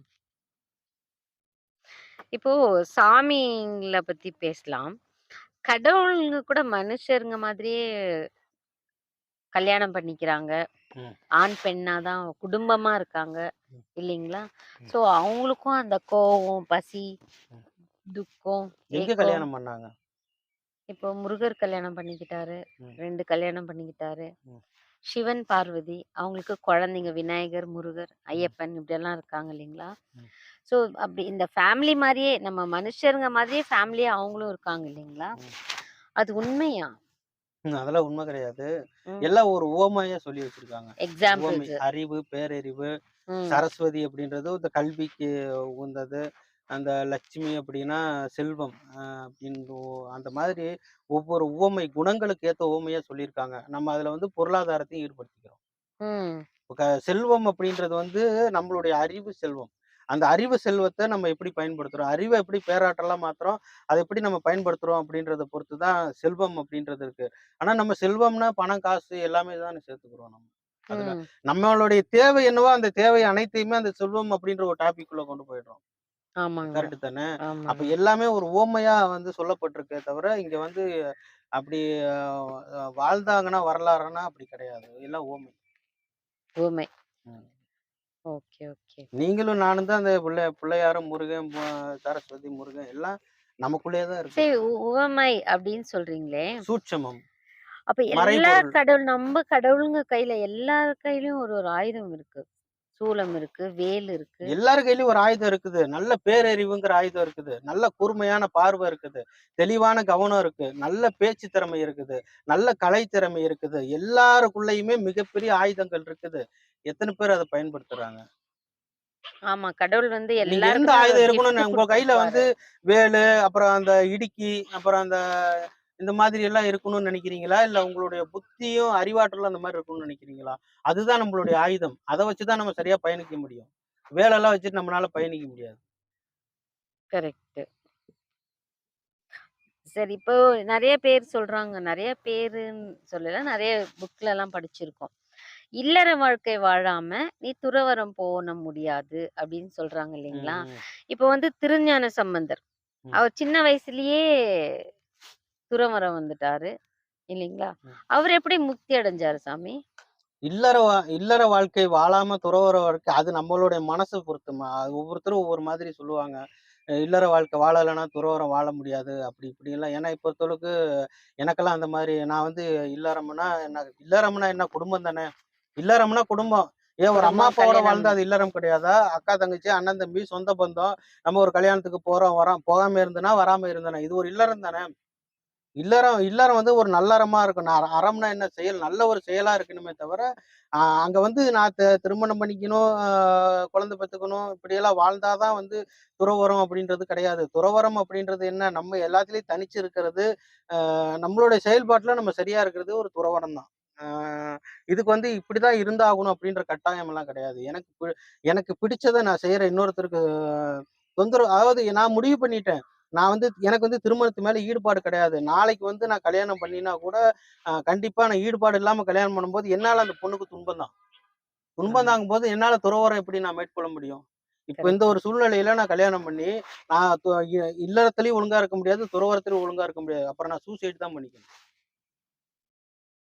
ஆமா 2த்துலயுமே சக்சஸ் பண்ணிக்க முடியாது. அவங்கவங்க மனச பொறுத்தது. ஆனா ஏத்துக்கிட்டு பண்ணணும். திருமணம்லாம் வந்து ஏத்துக்கிட்டு பண்ணினா நல்லாருக்கும். ஏன்னா, திருமணம்ன்றது ஒரு பெரிய ஒரு அ அது வந்து ஒரு தலைமுறை இல்லையா? அத வந்து நம்ம சும்மா விளையாட்டா எடுத்துக்க கூடாது. இன்னைக்கெல்லாம் நெறைய பேரு அப்படிதான் எடுத்துக்கிறாங்க. போன ஒரு வாரத்திலேயே நியூஸ்ல பார்த்துட்டேன். ப ம முதலிரவிலேயே கட்டின மனைவிய பயங்கரமா துன்புறுத்தின கணவருக்கு இந்த மாரிலாம் நெறைய வருது. ஸோ இதெல்லாம் வந்து தேவையில்லாதது. நமக்கு நம்மளுடைய குணம், நம்மளுடைய குணநலங்கள், ஆரோக்கிய நலங்கள், நம்மளோட உடலுடைய அந்த ஆரோக்கியம், தன்மையெல்லாம் பொறுத்து நம்ம அத சரி பண்ணிக்கிட்டு, அப்புறம் திருமணம் பண்றது நல்லது. இல்லன்னா என்னைய பொறுத்தளவுக்கு இப்படியெல்லாம் பண்றதுக்கு திருமணம் பண்ணாமயே இருக்கிறது நல்லது என்னைய பொறுத்தளவுக்கு. ஏன்னா நம்ம தயாராகாம, நம்ம மனநிலைய நம்ம சரி பண்ணாம, நம்ம ஒழுக்கமா இல்லாம, நம்ம ஒரு பொண்ண கல்யாணம் பண்ணிட்டு அத துன்புறுத்துறதுனால யாருக்கும் எந்த ஒரு லாபமும் கிடையாது. இதனால உனக்கு தான் பாவம். ஆனா வலி 2 பேருக்குமே இருக்கும்ல. கண்டிப்பா. அடிச்சா யாருக்குனாலும் வலிக்கும்ல. ஆ நான் வந்து எந்த பாவமும் பண்ணல. நான் வந்து யாருக்குமே வந்து எந்த துரோகமும் பண்ணல. நான் யோக்கியன், ஒழுக்கமானவன்னு சொன்னாலும், என்னைய ஓங்கி பலார்னப்புனா எனக்கு வலிக்காதா? கண்டிப்பா கர்மம் வலிக்கும். உனக்கு செஞ்சாலும் வலி 2 பக்கம் இருக்குல்ல. நான் ஏன்யா உன் திமிருக்கு நான் ஏன்யா அடி வாங்கணும்? நான் ஏன் வலி தாங்கணும்? அது ஒண்ணு இருக்குல்ல. நம்ம அத பார்க்கணும்ல. இன்னொரு உயிர துன்புறுத்தி வலிக்க வைக்கிறதுனால உனக்கு என்ன கிடைக்க போகுது? ம். அது யாரா இருந்தாலும் சரி, ஆணா இருந்தாலும், பெண்ணா இருந்தாலும் சரி. முடிவு பண்ணி நான் இவனத்தான் கல்யாணம் பண்ண போறேன். இவரோட தான் வாழப் போறேன் அப்படின்னு சொல்லி ஒரு முடிவு பண்ணிட்டா, அது கடைசி வரைக்கும் அப்படியே இருந்துறணும். அதுதான் தவறு என்ன பொறுத்தளவு. இப்போ இல்லறத்திலிருந்து துறவறம் வந்தவங்க நெறைய பேர் சக்சஸ் ஆயிருக்காங்களா? ம். இல்ல கல்யாணமே பண்ணிக்காம இல்லறம் அப்டின்னா என்னான்னே தெரியாம சின்ன வயசுலயே துறவறம் வந்தவங்க நெறைய சக்சஸ் ஆயிருக்காங்களா? அது அவங்கவங்களுடைய அந்த பயபக்திய பொறுத்து இருக்கு. அவங்களுடைய உண்மைய பொறுத்து இருக்கு. அவங்க மெய்ப்பொருள உணர்ந்தத பொறுத்து இருக்குது. எல்லாருமே அப்படி இருப்பாங்களா? அப்படின்னா சொல்ல முடியாது. வந்து ஒரு சிலரு வாழ்க்கை மாறலாம், இடையில மாறலாம். இல்ல திரும்பி போகலாம். கடைசி வரைக்கும் கான்ஃபிடென்ட்டா இருக்கலாம். கணவன் மனைவிக்குள்ளாரையே வந்து ஒரு ஆர்வக் கோளாறுல அந்த ஒரு பக்தி இருந்துச்சுன்னா, கொஞ்ச நாள் கழிச்சு ஏதாவது ஒரு வகையில ஒரு வெறுப்பு உண்டாகலாம். அப்படியும் இருப்பாங்க. இல்ல கடைசி வரைக்கும் வந்து எத பத்தியும் கவலைப்படாம என்ன நடந்தாலும் அந்த ஒரு உண்மை தன்மையிலே அந்த ஒரு வழிபாட்டிலே இருக்கிறவங்களும் இருக்கிறாங்க. அப்படியும் வாழலாம். ஆனா பெர்சன்டேஜ் எல்லாம் நம்ம பண்ணி பார்க்க முடியாது. இவங்க இப்படின்னு பண்ணவும் முடியாது. நம்ம யாரையும் வந்து கான்ஃபிடென்ட்டா சொல்லவும் முடியாது. யார் எப்ப எப்படி வேணாலும் அவங்கவங்களுடைய புரிதல பொறுத்து அவங்க வந்து அதுல தொடர்ச்சியா இருப்பாங்க. அவங்களுடைய புரிதல பொறுத்து தான் இருக்கு. அவங்க எத தேடுறாங்க அப்படின்றத பொறுத்து இருக்கு மெயினா. எத தேடுறாங்க, இங்க நான் ஏன் பொறந்தேன்? இங்க ஏன் எனக்கு இவ்வளோ கஷ்டம்? இதெல்லாம் தேவை கிடையாது நமக்கு. நம்ம அதுக்கு பொறக்கல. இதெல்லாம் நெனச்சு கவலைப்படுறதுக்கு பொறக்கல. சந்தோஷமா இருக்க பொறந்திருக்கோம். நம்ம சந்தோஷமா இருந்தாலும், சந்தோஷமா இல்லாட்டியும் நம்ம அடுத்த கட்டத்துக்கு போத்தான் போறோம். நம்ம இன்னைக்கு ஃபுல்லா சந்தோஷமா இல்ல, நான் இன்னைக்கு ஃபுல்லா வருத்தப்பட்டேன்றதுக்காக, நாளைக்கு வந்து சூரியன் நேத்து வந்து மணி வந்து சந்தோஷமா இல்ல, கவலைப்பட்டுக்கிட்டு இருந்தான். அதனால நான் நாளைக்கு வரேன். அவன் இன்னைக்கு ஃபுல்லா எப்ப அவன் சந்தோஷமா இருக்கானோ, அப்பதான் நான் வருவேன்லாம் கிடையாது. ஒவ்வொரு நாளும் விடிஞ்சுட்டு தான் இருக்கும். ஒவ்வொரு இரவும் வந்துட்டு தான் இருக்கும். வாழ்க்கையில வந்து நாட்களும், நேரமும், நொடிகளும், காலமும் மாறிக்கிட்டே தான் இருக்கும். நம்மளுடைய வாழ்க்கையும் அதே மாதிரி அதோட சேர்ந்து பயணிச்சா எந்த பிரச்சனையும் கிடையாது. நம்ம வருத்தப்பட்டாலோ, நம்ம துன்பம் பட்டாலோ எல்லாமே அது நமக்கு தான். தீதும் நன்றும் பிறர் தர வாரா. சாமி, மெய்ப்பொருள் காண்பது அறிவு. ம். அறிவா? அரிதா? அறிவு. அப்படின்னா அர்த்தம் என்னங்க? நம்ம மெய்ப்பொருள காண்பது நம்ம அறிவு தானே காணப்போது. நம்ம அறிவு இருந்தா தானம்மா நமக்கு இதுதான் இதுதான்னு தெரியும். இது ம். வாழை மரம்னு தெரியணும்னா எனக்கு அறிவு வேணும்ல. அது ஒரு மெய்ப்பொருள் தானே. எல்லாமே அங்கருந்து வந்தது தானே. மெய்ப்பொருள் அப்படின்னா என்ன? உண்மையான பொருள், ரியாலிட்டியா இருக்க பொருள். ம். அதுதான் மெய்ப்பொருளா? மெய்ப்பொருள் அப்படின்றது ஒரு தன்மை. ம். ஒரு தன்மை. அ அதுக்குள்ள அனைத்தும் அடங்கிய ஒரு கடம்னு வச்சுக்கோங்களேன். அனைத்தும் அனைத்தும் அடங்கிய ஒண்ணு தான் மெய்ப்பொருள். ம். அ அதுக்குள்ளருந்து வெளிப்பட்டது தான் இது அத்தனையுமே வெளிப்பட்டது அத்தனையுமே. ம். ஒரு முதல் அக்கு வரை ஒரு புள்ளி எந்த புள்ளியிலிருந்து நம்ம வெளிய வந்தோமோ, திரும்பி அந்த புள்ளிய நோக்கி போறது, பயணிக்கிறது. ம். நம்மளுடைய பரிணாம வளர்ச்சிக்கெல்லாம் அப்புறம், நம்மளுடைய வினைகளுக்கெல்லாம் அப்புறம், கர்மாக்கெல்லாம் அப்புறம், ம். நம்முடைய சோதனைகளுக்கெல்லாம் அப்புறம், நம்மளுடைய ஆனந்தம், இன்பம் அனைத்துக்கும் அப்பாற்பட்டு நம்ம திரும்பி அதுக்குள்ளேயே நுழையிறது தான் வந்து மெய்ப்பொருள். மெய்ப்பொருள். ம். அதுதான் மெய்ப்பொருள் எந்த காண்பது ஒரு அறிவு. அப்படி சலனமும் இல்லாத இருப்பது மெய்ப்பொருள். எந்த ஒரு சலனம், எந்த ஒரு டிஸ்டர்பும் இல்லாம அனைத்தையும் கடந்து நிற்பது மெய்ப்பொருள். ம். அப்போ பேரருள் அப்படின்னு என்னங்க? அதுதான் அது. பேரருள், பேரருள், பேராசீர்வாதம், பேராற்றல். அதுதான் வந்து அந்த மெய்ப்பொருள். மெய்ப்பொருள். அதுக்குள்ள தான் மெய்ப்பொருள்னா சிவம் கடவுளா? இருக்குது. சிவத்துக்குள்ள தான் சக்தி, சக்திக்குள்ள தான் சிவம். 2ல ஏதோ ஒண்ணு இருந்து தான் ஆகணும். 2மே இல்லாம இருக்கவே முடியாது. சிவம், சக்தின்னு சொல்றாங்கல்ல. இதுக்குள்ள அது இருக்கணும், அதுக்குள்ள இருக்கணும். இதுக்குள்ள அது இருக்கணும், இல்லன்னா அதுக்குள்ள இது இருக்கணும். ஆனா இதோட மூலம் பார்த்தீங்கன்னா, எங்க போய் முடியும்னு தெரியாது. இதுலருந்து அது ஆரம்பிச்சிருக்கும், அதுலருந்து இது ஆரம்பிச்சிருக்கும். இதுலருந்து அது ஆரம்பிச்சிருக்கும், அதுலருந்து இது. ஆனா ஆக மொத்தம் இது 2 இல்லாம இது எதுவுமே கிடையாது. அப்படின்னா இப்போ இது மொபைல். மொபைல் ம், வந்து சிவம். ம். அது நம்ம பேட்டரி எல்லாம் சார்ஜ் பண்ணி, ரீசார்ஜ் எல்லாம் பண்ணி அது ஆக்டிவேட் ஆகும்போது தான் அது ஒர்க் ஆகுது. ஸோ இதுதான் சிவசக்தியா? இது வந்து ஒரு ஜடப்பொருள்மா. அதாவது ஒரு பொருளு. அம் இது வந்து பேட்டரி இருந்துச்சுன்னா, அ இது வந்து மொபைலு. நம்ம யூஸ் பண்ணிக்கலாம். பேட்டரி இல்ல அப்படின்னா, அது ஒரு ஜடப்பொருள் தானே. நம்ம அது பேசிக்காவே அது ஒரு ஜடப்பொருள் தான். நம்ம இயக்குனா தான் அது இயங்கும். அப்ப சிவம் சக்தி அப்படின்னா அது அதுதானங்க வந்து சாமி? தானாவே அனைத்தையும் உருவாக்கி, தானாவே அனைத்தையும் தனக்குள்ள அடக்கி, தனக்குள்ள வளர்த்து, தனக்குள்ள வாழ வச்சு, தனக்குள்ளாரயே மொத்தத்தையும் அடக்குறது தான் வந்து சிவசக்தி. மெய்ப்பொருள்.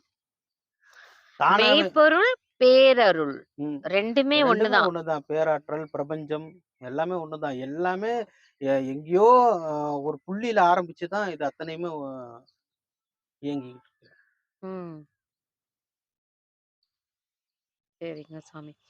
இப்போ ஜீவ சமாதி அப்படின்னு சொல்றாங்க இல்லைங்களா சாமி? சித்தருங்கலாம் ஜீவ சமாதி அடைஞ்சுட்டாங்க ம், அப்படின்னு சொல்றாங்கல்ல. ம். அப்போ அவங்க உயிரோட இருக்கும்போதே அந்த குழியில வச்சு அவங்கள மண் பண்ணிடுவாங்களா?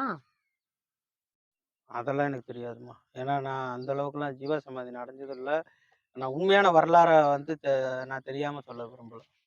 ஏன்னா அது உயிரோட இருக்கும்போதே அவங்க த தயாரா உட்கார்றாங்களா? இல்ல அதுக்கு அந்த உடல்ல இருந்து அந்த அந்த அந்த சூட்சும உடல் பிரிஞ்சதுக்கு அப்புறமா இவங்க அந்த உடல கொண்டு வந்து அடக்கம் பண்றாங்களா? அப்படின்றது எனக்கு தெரியாது. ம். உண்மை தெரியாது. அதனால நான் சொல்றேன். ஓ! ஓகே.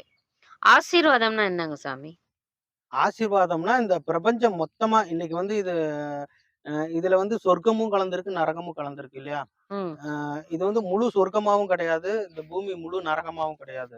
பட் நரகமும் இருக்கு, சொர்க்கமும் இருக்குது. அது எத்தன சதவீதம் எப்படி பிரிஞ்சிருக்குன்னா, நம்ம உலகம் ஃபுல்லா போய் பார்த்துட்டு வந்தா தான் நமக்கு தெரியும். பட் வந்து அ ம் ஆசீர்வாதம் ஆனா இது மொத்தமும் பார்த்தீங்கன்னா, ஒரு ஆசீர்வாதத்தால நிரம்பி இருக்கு. ஒரு பெரிய ஆசீர்வாதம் இருக்கு. நமக்கு அந்த ஆசீர்வாதம் இருக்கிறதுனால, அ அந்த ஒரு ஆசீர்வாதம் நமக்குள்ள எப்பவுமே இருக்கிறதுனால, நம்மளுடைய சாபம் வந்து நம்மள அதிகமா பாதிக்கல. அதாவது நம்மளுடைய கர்மா, நம்மளுடைய பாவங்கள் வந்து நம்மள அதிகமா பாக்கல. இன்பத்திலயும் நம்ம திளைச்சு தான் இருக்கிறோம். ஒரு சில நேரங்கள்ல இன்பத்திலயும் திளைச்சு தான் இருக்கிறோம். அந்த இன்பம், அந்த சிரிப்பு அப்படின்னு ஒண்ணு நமக்கு குடுத்துருக்காங்கல்ல, அதுதான் பெரிய ஆசீர்வாதம். ஆசீர்வாதம்னா, அ ஆசீர்வாதம்னா நம்மளுக்கு வா கிடைச்சிருக்கிற கிஃப்ட்டுங்க. கிஃப்ட், வாழ்த்து, நன்றி உணர்வு. ஆ 2வது இத நம்ம எப்படி பயன்படுத்திக்கிறோம்? அதாவது இந்த அந்த ஆசீர்வாதத்துல வந்து நம்மளுடைய ஆன்மாவும் கலந்திருக்கணும். நம்மளுடைய ஆன்ம நிலையும், நம்மளுடைய ஆத்ம நிலையும் கலந்திருக்கணும் அந்த ஆசீர்வாதத்துல. அப்படின்னா தான் அந்த ஆசீர்வாதம் நமக்கு முழுமையா கிடைக்கும். அந்த ம். ஆத்ம நிலை கலக்கல அப்படின்னா, அது மேலோட்டமா இருக்கும். இத வந்து நம்ம பெருசா புரிஞ்சுக்கல, நம்ம தெரிஞ்சுக்கல அப்படின்றது தான் விஷயம் அவ்வளோதான் விஷயம். நம்ம இத வந்து அவ்வளோ பெரிய விஷயமா தெரிஞ்சுக்கல நம்ம. நம்ம ஏதோ நம்ம வந்திருக்கோம், நம்ம சந்தோஷமா வாழ்றோம். ஏதோ கடைசி சாப்பிடுறோம், வேணுங்கிறத தேடி போறோம். இது வேணும்னா அதுக்காக உழைக்கிறோம், இல்ல கஷ்டப்பட்டு ஏதோ ஒண்ணு பண்ணி அந்த பொருள நம்ம எடுத்துக்கிறோம். அதுல வர இன்பத்தையும், துன்பத்தையும் நம்மளே அனுபவிச்சுக்கிறோம். ஆ அந்த மாதிரி போறது. இது வந்து அதனுடைய அந்த ஆசீர்வாத தன்மைய உணராம நம்ம பாட்டுக்கு நமக்கு பிடிச்ச மாரி வாழ்றது. இதுலயும் எந்த தப்பு கிடையாது. பட் பிறர் மனம் நோகாம இருக்கிற மாதிரி வாழ்ந்தா அது சந்தோஷம் தான். ம். Okay, okay. இப்ப இன்னொன்னு கொஸ்டின் சாமி. இப்போ சித்தருங்க எல்லாருமே பார்த்தா, எல்லாருமே சிவனடியாருங்களா தான் இருக்காங்க. ம், இல்லீங்களா? ம். ஏன் அது அப்படி? அவங்க அவங்க வந்து ஒரு ஒரு அ அவங்க வந்து ஏதோ ஒரு தனிமைய தேடி போறாங்க. அவங்க ஏதோ ஒரு நிலைய உணர்ந்துட்டாங்க அதுக்கப்புறமா. ஏதோ ஒரு உண்மை, ஒரு மெய்ப்பொருள் இருக்குன்னு கண்டுபிடிச்சுட்டாங்க. ஸோ, அதுக்கு வந்து அவங்க சிவம்னு வச்சிருக்காங்க. ம், அந்த ஒரு மூலத்துக்கு சிவம்னு வச்சிருக்காங்க. ம். எல்லாரும் சிவனடியார்ன்னு நான் சொல்லல.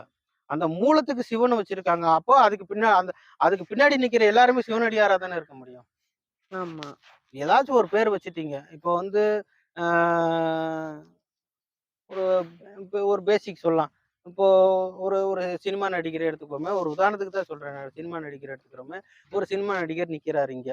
இங்க ஒரு சினிமா நடிகர் நிக்கிறாரு. 2 பேர் நிக்கிறாங்க. அப்ப யாரோடைய இவருக்கு உண்டான ரசிகர்கள் இவருக்கு பின்னாடி நிப்பாங்க. அவருக்கு உண்டான ரசிகர்கள் அவங்களுக்கு பின்னாடி நிப்பாங்க. அப்ப இந்த பக்கம் 10,00,000 பேர் நின்னாலும் என்ன சொல்லுவாங்க? அஜித் ரசிகர் அப்படின்னு தானே சொல்லுவாங்க. ஆமா. தன்னை எப்படி அறிமுகப்படுத்திக்குவாங்க? நான் வந்து தல ரசிகர். இவங்க எப்படி? நான் தளபதி ரசிகர். அப்படித்தானே அறிமுகப்படுத்திப்பாங்க. அதே மாதிரி தான் ஆ இது வந்து பக்தி. அது வந்து ரசிக்கிற அந்த ரசிப்பு தன்மை. அதாவது ரசிகர் கூட்டம். இது வந்து பக்தி. பக்தி. ஆமா. வழிபாடு கூட்டம். அப்ப வந்து வழிபாடு அப்படின்றது வந்து நமக்கு எல்லாத்துக்கும் ஒரு மூலமா ஒண்ணு நிக்கிது. அது வந்து சிவம். நம்ம எல்லாரும் அதுக்கு பின்னாடி நிக்கிறோம். நம்ம வந்து பக்தர்கள், அடியார்கள், சிவன் அடியார்கள். அப்போ நான் வந்து அஜித் ரசிகர்ன்னு சொல்ற மாரி நான் சிவனுடைய அடியார் அப்படின்னு சொல்றேன். இல்ல சிவனுடைய அடியார். நார்மலா ம், நெறைய சித்தருங்க எல்லாம் கேள்விப்பட்டோம்னா, ம், எல்லாருமே சிவனடியாருங்களா தான் இருக்காங்க. மோஸ்ட் ம், ஒரு 25% தான் ம், வேற சித்தர்களா இருக்காங்க. ம். மிச்சம் எல்லா சித்தர்களும் வந்து சிவ் சிவனடியார்களா தான் சிவன தான் கும்பிட்டுருக்காங்க. ம். அதான் ஏன் அப்போ அப்படின்னா அததாம்மா நானும் சொல்றேன். இப்போ சித்தர்களுக்கெல்லாம் சித்தர் இப்ப எனக்கு சிவன் ஆப்பிள் தான? பழம் வேணும் அப்படின்னா, நான் ஆப்பிள் மரத்தடியில தான் போய் நிக்கணும். தென்னை அதான் மரத்தடியில சாமி போய் நிக்க முடியாது. சித்தர்களுக்கெல்லாம் சித்தர் சிவனா? ஆமா. அத அவங்க உருவாக்கிக்கிட்டாங்க. அவங்க அத ஏத்துக்கிட்டாங்க. அவங்க அத வழிபடுறாங்க. அத உணர்ந்தாங்க. அத அனுபவிச்சாங்க. அது ஒரு உண்மை நிலைன்னு தெரிஞ்சுக்கிட்டாங்க. அதனால அத நோக்கி அவங்க பயணிக்கிறாங்க. ஓகே. நானும் அத நோக்கி பயணிக்கிறேன். Okay, okay. ம். இப்ப வந்து சித்துனா என்ன சாமி? சித்து. ம். சித்துன்றது வந்து அது ஒரு மேஜிக் மாரிம்மா. மேஜிக் மாரின்னா, இதுல வந்து மேஜிக்க கடந்து போறது வந்து சித்துன்னு சொல்லுவாங்க. அதுக்கு முன்னாடி வந்து ஏதாச்சும் கெமிக்கல்ஸ் ஆட் பண்ணீங்கன்னா, அது சித்து. அது வந்து மேஜிக்கு. ஏதாச்சும் ஏதாவது ஒரு கெமிக்கலோ, இல்ல சயின்ஸ் அறிவியல பயன்படுத்தி ஏதாச்சும் பண்ணாங்கன்னா, அது மேஜிக்கு. அத கடந்து தன் நிலை மறந்து ஏதோ ஒரு விஷயம் செய்றாங்கன்னா, அது வந்து சித்து. அது எப்படி? கடவுளுடைய அருளால செய்றாங்களா? அது எல்லாருக்குமே அந்த அருள் இருக்கு. எல்லாருக்குமே அந்த ஆற்றல் இருக்கு. எல்லாருக்குமே அந்த சக்தி இருக்குது. ஆனா, அந்த நிலைக்கு நம்ம போகணும். அந்த நிலைக்கு போனா அத்தனையும் சாத்தியம் தான். ம். அந்த ஒரு நிலை அனைத்தையும் விட்ட ஒரு நிலையில இருந்தோம் அப்படின்னா, நம்ம அந்த அந்த அந்த இறைவனே நினைச்சிருக்கக்கூடிய அந்த தன்மையில வந்து, அ நமக்கு வந்து அ அ அனைத்து சித்திகளும் வந்து நமக்கு இதாகும். கைகூடும். அதான் அது எப்படிங்க? அந்த கடவுள் நிலைக்கு வந்து போணும். இதெல்லாம் வந்து வார்த்தைகளால சொல்ல முடியாது. அப்ப வள்ளலார் வந்து தியானம் ஒரு மண் பண்ணணுமா? எடுத்து இப்படி கொட்டும்போது லிங்கமா கொட்டுச்சுன்னு சொல்றாங்க. அப்ப அவர் என்ன நிலையில இருந்திருப்பாரு? அவருடைய மனம், உடல் அனைத்து எந்த நிலையில இருந்திருக்கும்? எடுத்து இப்படி கொட்டும்போது அது லிங்கமா மாறுதுன்னா, அது என்ன நிலையில இருந்திருக்கும்? இத எப்படி நம்ம மேஜிக்ன்னு சொல்ல முடியுமா? சித்து தானே அது. அந்த ஒரு தன்மை, அந்த ஒரு நிலை, அந்த ஒரு சக்தி நிலையில நம்ம இருக்கிறோம் அப்படின்னா, அது எல்லாமே சாத்தியம் தான். அப்ப கடவுள் தான் ஹெல்ப் பண்றாங்களா உங்களுக்கு? அந்த தன்னை சித்து மறந்த கட ஆற்றல் தனக்குள்ள தாம்மா இருக்குது அது. தனக்குள்ள தான் இருக்குது. அந்த சக்தி வந்து தனக்குள்ள தான் இருக்குது. அந்த அந்த சிவம் அப்படின்னு நீங்க வந்து ஒரு ஒரு ஒரு ஒரு உருவமாவே எடுத்துக்கிட்டாலும், நான் உங்களுக்கு ஒரு உதாரணத்துக்கு சொல்றேன். சிவம்னு ஒரு உருவத்த எடுத்துக்கோங்க. ஒரு தந்தை, ஒரு தாய் சக்தி. சிவன் என்ன பண்ணிட்டாரு, நம்ம எல்லாரையும் ஆன்மாக்களா படைச்சுட்டு, நமக்கு உடலையும் குடுத்துட்டு, தனக்கிட்ட இருக்கிற ஆற்றலான சக்தி, தன்னுடைய சக்தியவே குடுத்துட்டாரு. இப்ப நமக்குள்ளார எல்லாருக்குள்ளயும் நிறைஞ்சிருக்குது யாருன்னா, சக்தி தான். சக்தி தான் நமக்குள்ள நிறைஞ்சிருக்கு. இந்த சக்தி இருந்தா தான் அந்த சிவத்த உணர முடியும். அப்படிங்கும்போது இந்த சக்திய நம்ம எப்படி பயன்படுத்துறோம் அப்படின்றத பொறுத்து தான் இருக்கு. இந்த சக்திய நான் எப்படி வேணாலும் பயன்படுத்தலாம். அதுக்குண்டான அறிவு, அதுக்குண்டான திறமை, அதுக்குண்டான மனப்பக்குவம் அதையும் குடுத்துருக்காங்க. அப்ப நான் எனக்கு எப்படி தேவையோ, எதுக்கு தேவையோ, என்ன எனக்கு லாபம் வேணுமோ, அதுக்கு தகுந்த மாதிரி நான் என் சக்திய செலவு பண்ணலாம். இல்ல எனக்கு எதுவுமே வேணாம் அப்படின்னா, ஏதாவது ஒண்ணுக்கு நம்ம சக்திய பயன்படுத்தி தான் ஆகணும். இந்த உடலையும் இந்த உடல வச்சுக்கிட்டு நம்ம இருக்கிறோம் அப்படின்னா, இந்த சக்திய ஏதாவது ஒண்ணுக்கு பயன்படுத்தியே ஆகணும். வேற வழியே ஆகணும். கிடையாது. அப்படிங்கும்போது ஒண்ணு நமக்கு விருப்பப்பட்ட ஆசைகள்ல நம்ம சக்திய செலவு பண்ணலாம். அதுக்கு வந்து 9 துவாரங்கள் வழியா போகும்ன்னு சொல்லுவாங்க. இல்ல எனக்கு எதுவுமே வேணாம்னா, அந்த மூலப்பொருள் மேல அந்த சக்திய செலவு பண்ணலாம். ஒரு இடத்துல ஃபோக்கஸ். ஆக மொத்தம் அந்த சக்திய நம்ம ஏதோ ஒரு நிலைக்கு நம்ம கொண்டு போறோம். அவ்வளவுதான். ம், ம். அதுதான் சித்து. ம். சித்துன்றது அத தாண்டி தன்னை மறந்த நிலையில நம்ம எது பண்ணாலும் அது சித்து தான். ஆனா சித்து. அந்த நிலையில வந்து நம்ம இருக்கணும். அந்த நிலைக்கு போகணும் நம்ம. Okay, okay. ம். இப்போ நலம் விசாரித்தல் ம். அப்டின்னா என்னங்க? நலம் விசாரித்தல் அப்படின்றது வந்து பொதுவான ஒரு சப்ஜெக்ட். நலம் விசாரித்தல் அப்படின்றது வந்து ம். யா அதாவது உணர்வுபூர்வமா நம்ம யார வேணாலும் நலம் விசாரிக்கலாம். இப்போ உங்கள்ட்ட கூட ஏற்கனவே சொல்லியிருப்பேன். ஒரு ஹாஸ்பிட்டலுக்கு போறோம்னு வச்சுக்கோங்களேன். இப்போ தெரிஞ்சவங்க ஒருத்தவங்க வந்து ஹாஸ்பிட்டல்ல இருக்காங்கன்னா, நம்ம அவங்கள பார்க்க ஆப்பிள், ஆரஞ்சு, ஹார்லிக்ஸ் எல்லாம் வாங்கிட்டு போவோம், பார்ப்போம். பக்கத்துல ஒரு 4 பேர், 5 பேர் படுத்திருப்பாங்க. அவங்க வந்து ஒரு ஒரு எதிர்மறையான எண்ணங்கள்ல தான் இருப்பாங்க. அவங்க மனைவி வந்து கூட ஹஸ்பண்ட் இப்படி படுத்துட்டாரு, 2 குழந்தைங்க இருக்குது. நம்ம என்ன பண்ண போறோம்? வாடகை கட்டணும். இந்த குடும்பத்துல வந்து ஒரு ஒரு அவங்களுக்குள்ளேயே அந்த ஒரு நெகட்டிவான ஒரு தாட்ஸு, அவங்க கணவருக்குள்ளேயும் நம்ம பாட்டுக்கு இப்படி படுத்திருக்கோம் ஒரு ஆம்பள, வீட்ல என்ன பண்ணுவாங்க? மனைவி, குழந்தைங்கலாம் இருக்காங்க. ரொம்ப கஷ்டப்படுறாங்களே! மனைவி இங்க இருக்காங்க, குழந்தைங்க அங்க இருக்காங்க. அந்த ஒரு எண்ணங்கள்ல இருப்பாங்க. ஆனா, இது வந்து ஒரு பெரிய நோய் அப்படின்னு நெனச்சுக்கிட்டு, ஒரு மீண்டு வர முடியாத ஒரு மனநிலைய தனக்குள்ளே உருவாக்கிட்டு, அப்படியே வாழ்ந்துகிட்டு இருப்பாங்க. ஏதோ அந்த நம்மள மாதிரி ஒரு 4 பேர் அங்க பார்க்க போறோம் அப்படின்னா, அந்த பக்கத்து பெட்ல இருக்கவங்க யாரோ நெனச்சுட்டு இருக்காம, அவங்கள்ட்ட போயிட்டு கவலைப்படாதீங்க. நீங்க குணமாயிடும். நீங்க நல்லா இருக்கிறீங்க. நீங்க சீக்கிரமா எந்திரிச்சு வந்துருவீங்க. அப்படின்னு சொல்லி ஒரு 10 பேர் அந்த பக்கம் போறவங்க அப்படியே அவங்களையும் பார்த்துட்டு ஒரு நலம் விசாரிச்சுட்டு ஒரு 4 நல்ல வார்த்தை பேசும்போது, அவங்களுக்குள்ளார நேர்மறையான எண்ணங்கள் வந்து அதிகமா உதிக்க ஆரம்பிக்கும். டெய்லியுமே வந்து அந்த மருத்துவமனையில இருக்க வரைக்கும் அவங்க வந்து ஒரு கவலையோடயே தான் தூங்குவாங்க. என்னதான் மருந்து, மாத்திரை, ஊசி சாப்பிட்டாலும், இந்த மனம் அப்படின்றது ஒண்ணு வந்து ஒரு ஏக்கத்திலேயே இருக்கும். நமக்கு எதுவும் ஆயிடுமோ? இப்படி இருக்குமோ? இப்ப சரியாகுமா? ஆகாதோன்ற ஒரு ஏக்கம், ஒரு பயத்திலே இருக்கும். அதற்கு ஒரு மருந்தா அந்த மனசுக்கு ஒரு மருந்தா ஒரு நல்ல வார்த்தைகள அவங்களுக்கு சொல்லிட்டு, "நீங்க கவலைப்படாதீங்க. உங்களுக்கு எந்த நோயுமே இல்ல. இதெல்லாம் ஒரு சின்ன சின்ன விஷயம் தான். நோயின்றது வந்து நம்மளுடைய இந்த உடல்ல நம்மள விட்டு பிரியுது அப்படின்னா, அதுதான் மிகப்பெரிய நோய். அதுதான் பிறவி பிணி. நம்ம இந்த உடல் வந்து நம்மள விட்டு பிரியுது பார்த்தீங்களா? அதுதான் பிறவி பிணி. நம்ம பிறவி பிணி. நம்ம வந்து கிடைச்ச வாய்ப்ப பயன்படுத்தாம இத வேஸ்ட்டா விடுறோம் பார்த்தீங்களா? அவ்வளோ நாளு இத்தன வருஷமா கூட வச்சு நம்ம சாப்பாடெல்லாம் சாப்பிட்டு வளர்த்து இந்த உடம்ப ஒண்ணுத்துக்கும் பிரயோஜனம் இல்லாம ஒரு நாள் கொண்டு மண்ணுக்குள்ள விழுக போகுது பார்த்தீங்களா? அதுக்கு பேரு தான் நோய். இது வந்து காப்பாத்தவே முடியாது. இது வேஸ்ட். இது அவ்வளோதான் முடிஞ்சுச்சு அப்படின்னு சொன்னாங்கன்னா, அதுக்கு பேரு தான் நோய். இத காப்பாத்தவே முடியாது. இந்த உடம்பு அவ்வளோதான் முடிஞ்சிருச்சு அப்படின்னு சொன்னாங்கன்னா, அதுக்கு பேரு தான் நோய். அதுக்கு பேரு தான் பிறவி பிணி. திரும்பி தொடரும். ஆனா ஆரோக்கியமா இருக்கிறேன். எனக்கு ஒண்ணுமே கிடையாது. நான் 2 நாள்ல எந்திரிச்சு வந்துருவேன். எனக்கு ஒண்ணுமே கிடையாது. அப்படின்ற அளவுக்கு அவங்களுக்கு நம்ம ஒரு சின்ன நல்ல தைரியமான 4 வார்த்தைகள குடுக்கும்போது, நீங்க நல்லா இருக்கீங்க, கவலைப்படாதீங்க. அ உங்க குடும்பத்தோட நீங்க சந்தோஷமா இருப்பீங்க. உங்களுக்கு எந்த நோயும் கிடையாது. நீங்க எந்திரிச்சு வந்துருவீங்க. நீங்க ஆரோக்கியமா இருப்பீங்க. கவலைப்படாதீங்கன்னு நம்ம தெரியாத ஒருத்தவங்க போய் சொல்லும்போது, அவங்களுக்கு யாரோ ஒரு கடவுளே வந்து சொன்ன மாதிரி இருக்கும். அப்ப அவங்களுக்குள்ள ஒரு ஆறுதல், ஒரு தைரியம், ஒரு தன்னம்பிக்கை, ஒரு நம்பிக்கை, ஒரு சிரிப்பு, ஒரு மன அமைதி எல்லாமே அவங்களுக்கு கிடைக்கும்போது, அவங்க இத்தன நாளா அந்த ஹாஸ்பிட்டல்ல கவலையா ஏதோ ஒண்ணு நெனச்சு படுத்திருந்தவங்க, அன்னையிலருந்து ரொம்ப சந்தோஷமா படுத்து தூங்குவாங்க. நான் சரியாயிட்டு இருக்கேன். நெறைய பேர் வந்து பார்க்குறாங்க. அந்த ஒரு சந்தோஷத்துல அவங்க வந்து சீக்கிரமா இன்னும் சீக்கிரமா குணமாயிடுவாங்க. ஆமா. ஆமா. அவங்க குடும்பத்தோட வந்து ச ச சந்தோஷமா இருப்பாங்க. தெரிஞ்ச ஒருத்தர்ட்ட போயிட்டு அத நம்ம நலம் விசாரிச்சா கூட என்னமோ ஏதாவது ஒரு தாட்ட நம்ம மனசுல வச்சுட்டு தான் நலம் விசாரிப்போம். எந்த ஒரு எண்ணம் இல்லாம, கள்ளங்கப்படம் இல்லாம ஒருத்தருக்கு வந்து ஒரு 4 ஆறுதலான வார்த்தைய சொல்லி அவங்கள விசாரிக்கிறோம் அப்படின்னா, அதுக்கு பேரு நலம். Okay, okay. மரண ஞானம்னா என்ன சாமி? அது மரணத்த உணர்றது தான் மரண ஞானம். மரணத்தின் தருவாயில இல்லன்னா வாழும்போதே நம்ம வாழ்க்கையவே வந்து ஒரு மரண ஸ்டேஜ்ல வச்சுக்கிட்டு நம்ம அ எண்ணங்கள உருவாக்கி வாழ்ந்தோம் அப்படின்னா, ஒரு நாள் அது உணரப்படும்போது அது மரண ஞானமா? மரண ஞானம் அப்படின்னு ஏதாச்சும் இருக்குதா? எனக்கு தெரியல அது. மரண ஞானம் அப்டின்னா, ம். இப்ப நம்ம எல்லாருக்குமே தெரியும் நம்ம செத்துருவோம். ம். சாக ச ஒரு நாள் இல்ல ஒரு நாள் நம்ம செத்து என்னோட போணும்னு கேள்வியே தெரியும். என்ன அப்படின்னா, நம்ம யாருமே இங்க சாகப் போறது கிடையாது. முதல்ல அத புரிஞ்சுக்கணும். அப்ப நம்ம என்ன செத்துருவோம் ஆகுறோம்? சாகாம என்ன ஆகுறோம்? நம்ம சாக மாட்டோம். இங்க யாரும் சாக மாட்டோம். நம்ம உடல்ல வந்து அழிஞ்சு போகும். அது முதல்ல அந்த மரணம் தான.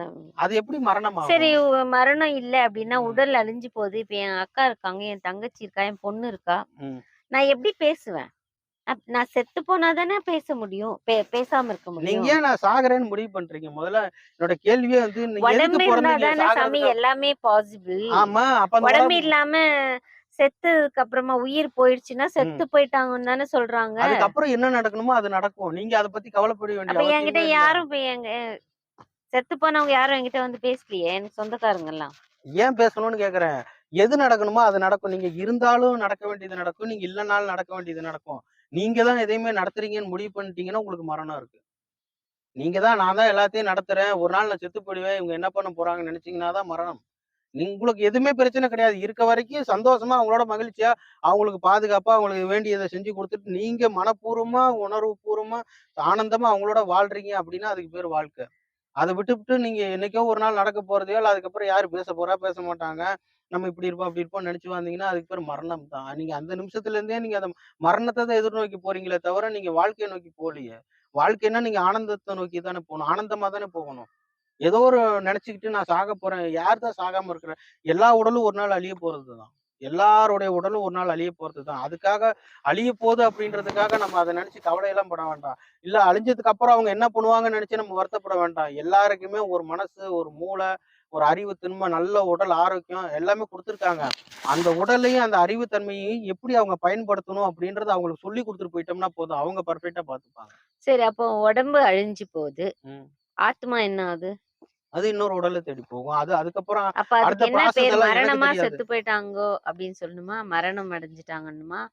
இல்ல முக்தி அடைஞ்சுட்டாங்கன்னுமா? அதெல்லாம் ஒண்ணுமே நீங்க சொல்ல வேணாம். அவரு இருந்தால் இவ்வளவு நாள் இருந்தாரு. எங்கேயோ இப்ப ஒரு நாள் நம்மளோட எ க்ளோஸ் ரிலேஷன் யாரோ ஒருத்தர் செத்துட்டாங்க அப்படின்னா, ம். ஐயோ! இப்ப இருந்தாங்க. கொஞ்ச நேரத்துக்கு முன்னாடி இருந்தாங்க. அடுத்த இன்னும் ஒரு 1/2 அன் ஹவர் கழிச்சு பார்த்தா அவங்க செத்துட்டாங்க.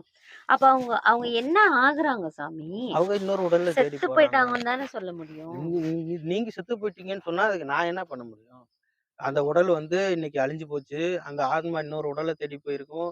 இல்ல அது இறைவன தேடி போச்சோ, எதுவா இருந்தாலும் இறைவா அந்த ஆத்மாவுக்கு நல்ல வழிய நீ தான் காட்டணும்னு மனசார வேண்டிக்கிட்டா, அதுக்கு அடுத்த கட்ட வேலைய நீங்க செய்ய வேண்டியது தான். அப்ப மரணம் அப்படின்னு ஒண்ணு இல்லவே இல்லையா? மரணம்னு ஒண்ணு இல்லவே கிடையாதுங்க. எல்லாமே ஒரு நாள் ஒரு பரிமாண வளர்ச்சி அடையும்.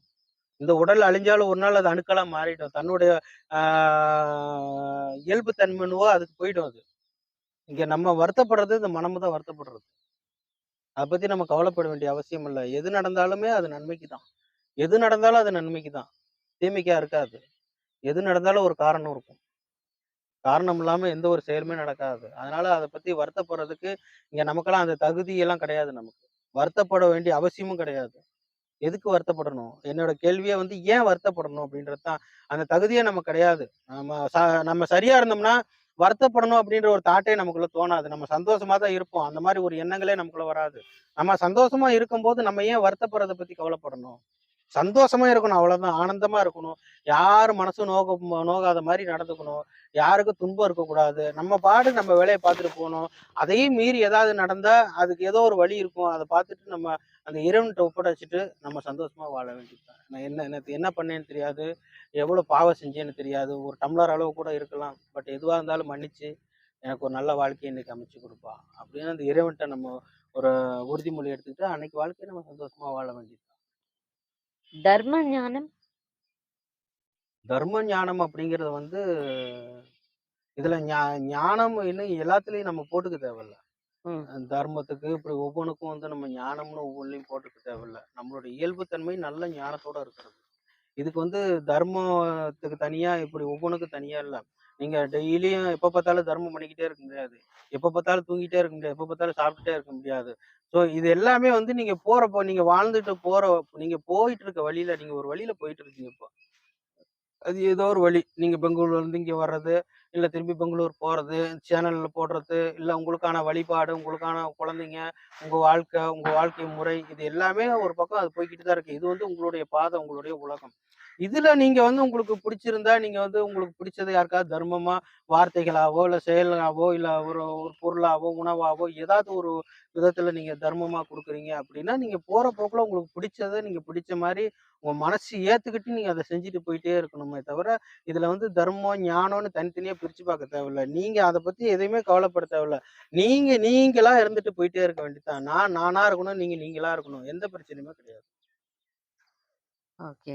இப்ப சொர்க்கம், நரகம் எல்லாம் இங்க தான் இருக்குன்னு சொன்னீங்களே! ஆமா. உண்மையா இங்க தான் இருக்கா? 2மே இங்க தான் இருக்குது. பூமியில தான் இருக்கா? ஆமா. அதாவது ம சொர்க்கம் அப்படிங்கிறது வந்து, அ நம்ம வந்து எப்பவும் ஆனந்தமா இருக்கிற ஒண்ணு சொர்க்கம். ஆனந்தமே இல்லாம இந்த கஷ்டப்படுறோம், இடையில வந்து நம்மள புடிச்சு கீழ தள்ளுது, வாழ்க்கை வந்து ரொம்ப போராட்டமா இருக்கு. சூசைட் பண்ணிக்கலாம் போல தோணுது. அப்படி இப்படின்னு இருந்துச்சுன்னா, அது உங்களுக்கு நரகம். நீங்க தான் 2யுமே நீங்க தான் ஏற்படுத்திக்கிறீங்க. ஏன்னா, எல்லா ஜீவராசிகளும் பொறக்கக்கூடிய இதே பூமியில தான் நம்மளும் பொறக்குறோம். அப்ப எல்லாருக்கும் இருக்கிற அதே அறிவு, தன்மை எல்லாமே நமக்கும் இருக்குது. அப்படிங்கும்போது அந்தந்த உயிரினங்கள் அதது தன்மையில இருந்து மாறாத போது நம்ம மட்டும் ஏன் மாறணும்னு கேட்கிறேன். கரெக்ட். அது இப்போ ஒரு நாய எடுத்துக்கோங்களேன். இப்ப அடிச்ச உடனே சோறு குடுத்தா, அது வாங்கி சாப்பிட்டுக்கும். ஏன்னா, அது அடிச்சத மறந்துரும். அந்த தன்மை அதுகிட்ட இருக்குது. நம்ம அத மறக்க மாட்டோம். ஏன்னா, நம்மகிட்ட மனம்னு ஒண்ணு இருக்கு. ஆமாங்க. அதுகிட்ட அது கிடையாது. ஸோ இந்த மனம் இருந்தா தானே இந்த பிரச்சனைலாம் அத அடக்கி பேசாம வச்சுட்டோம்னா, அது எந்திரிச்சு ஆடுனா தானே இவ்வளோ பிரச்சனையும். அது பேசாம அடக்கிட்டோம்னா, இப்ப அடக்கணும்னா என்ன பண்ணணும்னா, ஃபர்ஸ்ட்டு இந்த உடம்ப தயார் பண்ணணும். நல்லா ஆரோக்கியமான உணவ சாப்பிடணும். நல்லா இறை வழிபாடு எனக்கு அதிகமா இருக்கணும்.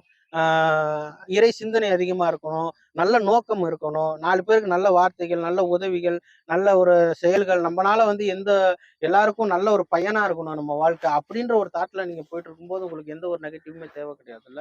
அப்ப உங்களுக்கு எல்லாமே சிறப்பா தானே நடக்கும். நீங்க எதையுமே ஒரு ஒரு ஒரு டார்கெட் வச்செல்லாம் நீங்க தேவையில்ல. ஞானம், முக்தி இந்த இப்படி நிலைகள்லாம் வந்து நீங்க டார்கெட்லாம் வச்சு தேவையில்ல. எல்லாமே நீங்க போகும்போது இதெல்லாம் நீங்க கிராஸ் பண்ணி தான் போயிட்டு இருப்பீங்க. இது நம்ம வந்து சரியா போயிட்டே இருக்கோம்னா, நம்ம இதெல்லாம் கிராஸ் பண்ணி போயிட்டே இருப்போம். நமக்கு தெரியவே தெரியாது. நம்ம இந்த நிலையெல்லாம் தேடி எல்லாம் தேவையில்ல. அந்த நிலையவே நம்ம கடந்து போய்க்கிட்டு இருப்போம். நமக்கே தெரியாம. நம்ம ஆனந்தமா போறோம் அவ்வளவுதான். நமக்கான உலகம், அந்த உலகம் நமக்கான உலகம் அப்படின்றது நம்ம ஒவ்வொரு இப்ப இது ஒரு நம்ம 2 பேத்துக்கான உலகம்.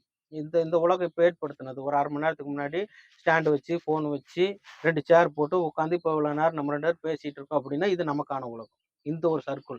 இந்த சர்க்கிள்ல இப்ப நம்ம இத வந்து எவ்வளவு நேரம் தொடரும்னு சொல்றீங்க? அதிகபட்சம் ஒரு 1 மணி நேரம், ஒரு 2 மணி நேரம் தொடருமா? இந்த 2 மணி நேரத்துல வந்து நம்ம எப்படி இருக்கிறோம் அப்படின்றது தான் முக்கியம். இந்த 2 மணி நேரத்துல வந்து நான் உங்களோட சண்டை போடலாம். இல்ல உங்கள்ட்ட கோவிச்சுக்கலாம். இல்ல நான் வந்து அ அ எனக்கு உங்களுக்கு பிடிக்காத மாரி நான் பேசலாம். இல்ல பிடிச்ச மாரி பேசலாம். ஸோ இந்த 2 மணி நேரம் எப்படி கடந்து போகுது அப்படின்றத பொறுத்து தான் அடுத்த ஒரு 1 மணி நேரத்துடைய மனநிலை நமக்கு. இப்ப இது ரொம்ப சங்கடமா முடிஞ்சிருச்சுன்னு வச்சுக்கோங்களேன். அடுத்து ஒரு 1 மணி நேரமோ, 2 மணி நேரமோ, இல்ல 1 நாளோ, இல்ல வாழ்க்கை பூராவோ அது ஒரு உறுத்தலா மாறிடும் நமக்குள்ள. ஸோ இந்த 2 மணி நேரத்த நம்ம எப்படி கடத்துறோன்றத பொறுத்து தான் அடுத்த அ நொடிக்கான வாழ்க்கை நமக்கு. அப்ப இந்த நொடி இன்பமா, ஆனந்தமா உங்க மனசையும், உங்களையும் கஷ்டப்படுத்தாம, நீங்களும் என்னை கஷ்டப்படுத்தாம 2 பேரும் மனநிறைவோட பேசும்போது, அத இன்னும் 4 பேர் பார்த்து அவங்களும் மனநிறைவு அடையறாங்க, சந்தோஷம் அடையறாங்க அப்படின்னா, அது நமக்கான சொர்க்கம். ஆமா. அத நம்ம தான் உருவாக்கிக்கிறோம். மத்தபடி எல்லாமே இருக்கும். முள்ளும் இருக்கும், கல்லும் இருக்கும். நான் கால வச்சா நரகம், கால் வைக்கலன்னா சொர்க்கம் கிடையாது. நம்ம தேர்ந்தெடுத்துக்க வேண்டியதுதான். வேணும்னா வச்சுக்கலாம், வேண்டாம்னா தாண்டி போகலாம் அவ்வளவுதான். நம்ம கால வச்சுட்டோம்னா, அப்புறம் அடுத்து நம்ம வைக்கிற ஒவ்வொரு அடியும் நமக்கு நரகம் தானே! வலிக்கும் தானே அந்த முள்ளு குத்துன இடம். நம்ம கால வைக்காம தாண்டி போயிட்டோம்னா, அந்த முள்ளையும் எடுத்து இந்த பக்கம் ஓரமா தூரத்துக்கு போயிட்டோம்னா, நமக்கும் சொர்க்கம் தான், நமக்கு பின்னாடி வரவங்களுக்கும் சொர்க்கம் தான். சொர்க்கம் தான். ம். அதுவும் தர்மம் தான். நம்ம அந்த முள்ள தூக்கி ஓரமா போட்டு, ஐயோ! நல்ல வேளை நான் பார்த்துட்டேன். இல்லன்னா என் கால்ல குத்திருக்கு. இன்னைக்கு வீட்டுக்கு போய் சேர்ந்திருக்கவே முடியாது நடந்து. சரி வேண்டாம். வேற யாராச்சும் வந்தாலும் அவங்க கால்ல குத்திப்பாங்க. இத தூக்கி ஓரமா போட்டுறலாம்ன்னா, அப்ப நம்ம அதுக்கப்புறமா அந்த முள்ளுலருந்து தாண்டி போனதுக்கப்புறம் நம்ம நல்லா தானே நடந்து போறோம் ஆரோக்கியமா. அது நமக்கு சொர்க்கம் தானே! அதே மாரி பின்னாடி வரவங்களும் வருவாங்கன்னா, அதுவும் நமக்கு சொர்க்கம் தானே! அப்படிதான் நம்ம வாழணுமே தவிர, அ அன்னைக்கு வந்து அன்னைக்கு வந்து அவன் இப்படி பண்ணிட்டான் அப்படின்னு சொல்லிட்டு, நம்பளா வந்து ஓரமா கிடக்கிற முள்ள தூக்கி நடுவுல போட்டோம்னா, அது கர்மா. ஓரமா கிடக்கிற முள்ள தூக்கி போடுறது, அவன இப்படி பண்ணணும், அப்படி பண்ணணும், இவன பழி வாங்கணும். பழியெல்லாம் யாராலயும் வாங்க முடியாது. யாருக்கும் யாராலயும் பழி வாங்க முடியாது. பழி வாங்கணும்னு நெனச்சா அது நமக்கு தான். நம்மளுக்கு தான். நம்ம வந்து எப்படியெல்லாம் நாளைக்கு அனுபவிக்க போறோமோ, அத இன்னைக்கே ட்ரையல் பார்த்த மாரி ஆயிடும். பழி வாங்குறது. நாளைக்கு ஒருத்தர வந்து நம்ம அடிக்கிறோம், குத்துறோம், கொல்றோம், அது மாரி டார்ச்சர் பண்றோம்னா, நாளைக்கு நம்ம சேம் இத அனுபவிக்க போறோம். அத வந்து நம்ம கண்ணால பார்க்குறோம் இப்ப. அத கண்ணால பார்க்குறோம். ஆனா இத விட நரகமா இருக்கும் நாளைக்கு நம்ம அனுபவிக்கும்போது. அத மறந்துறக்கூடாது.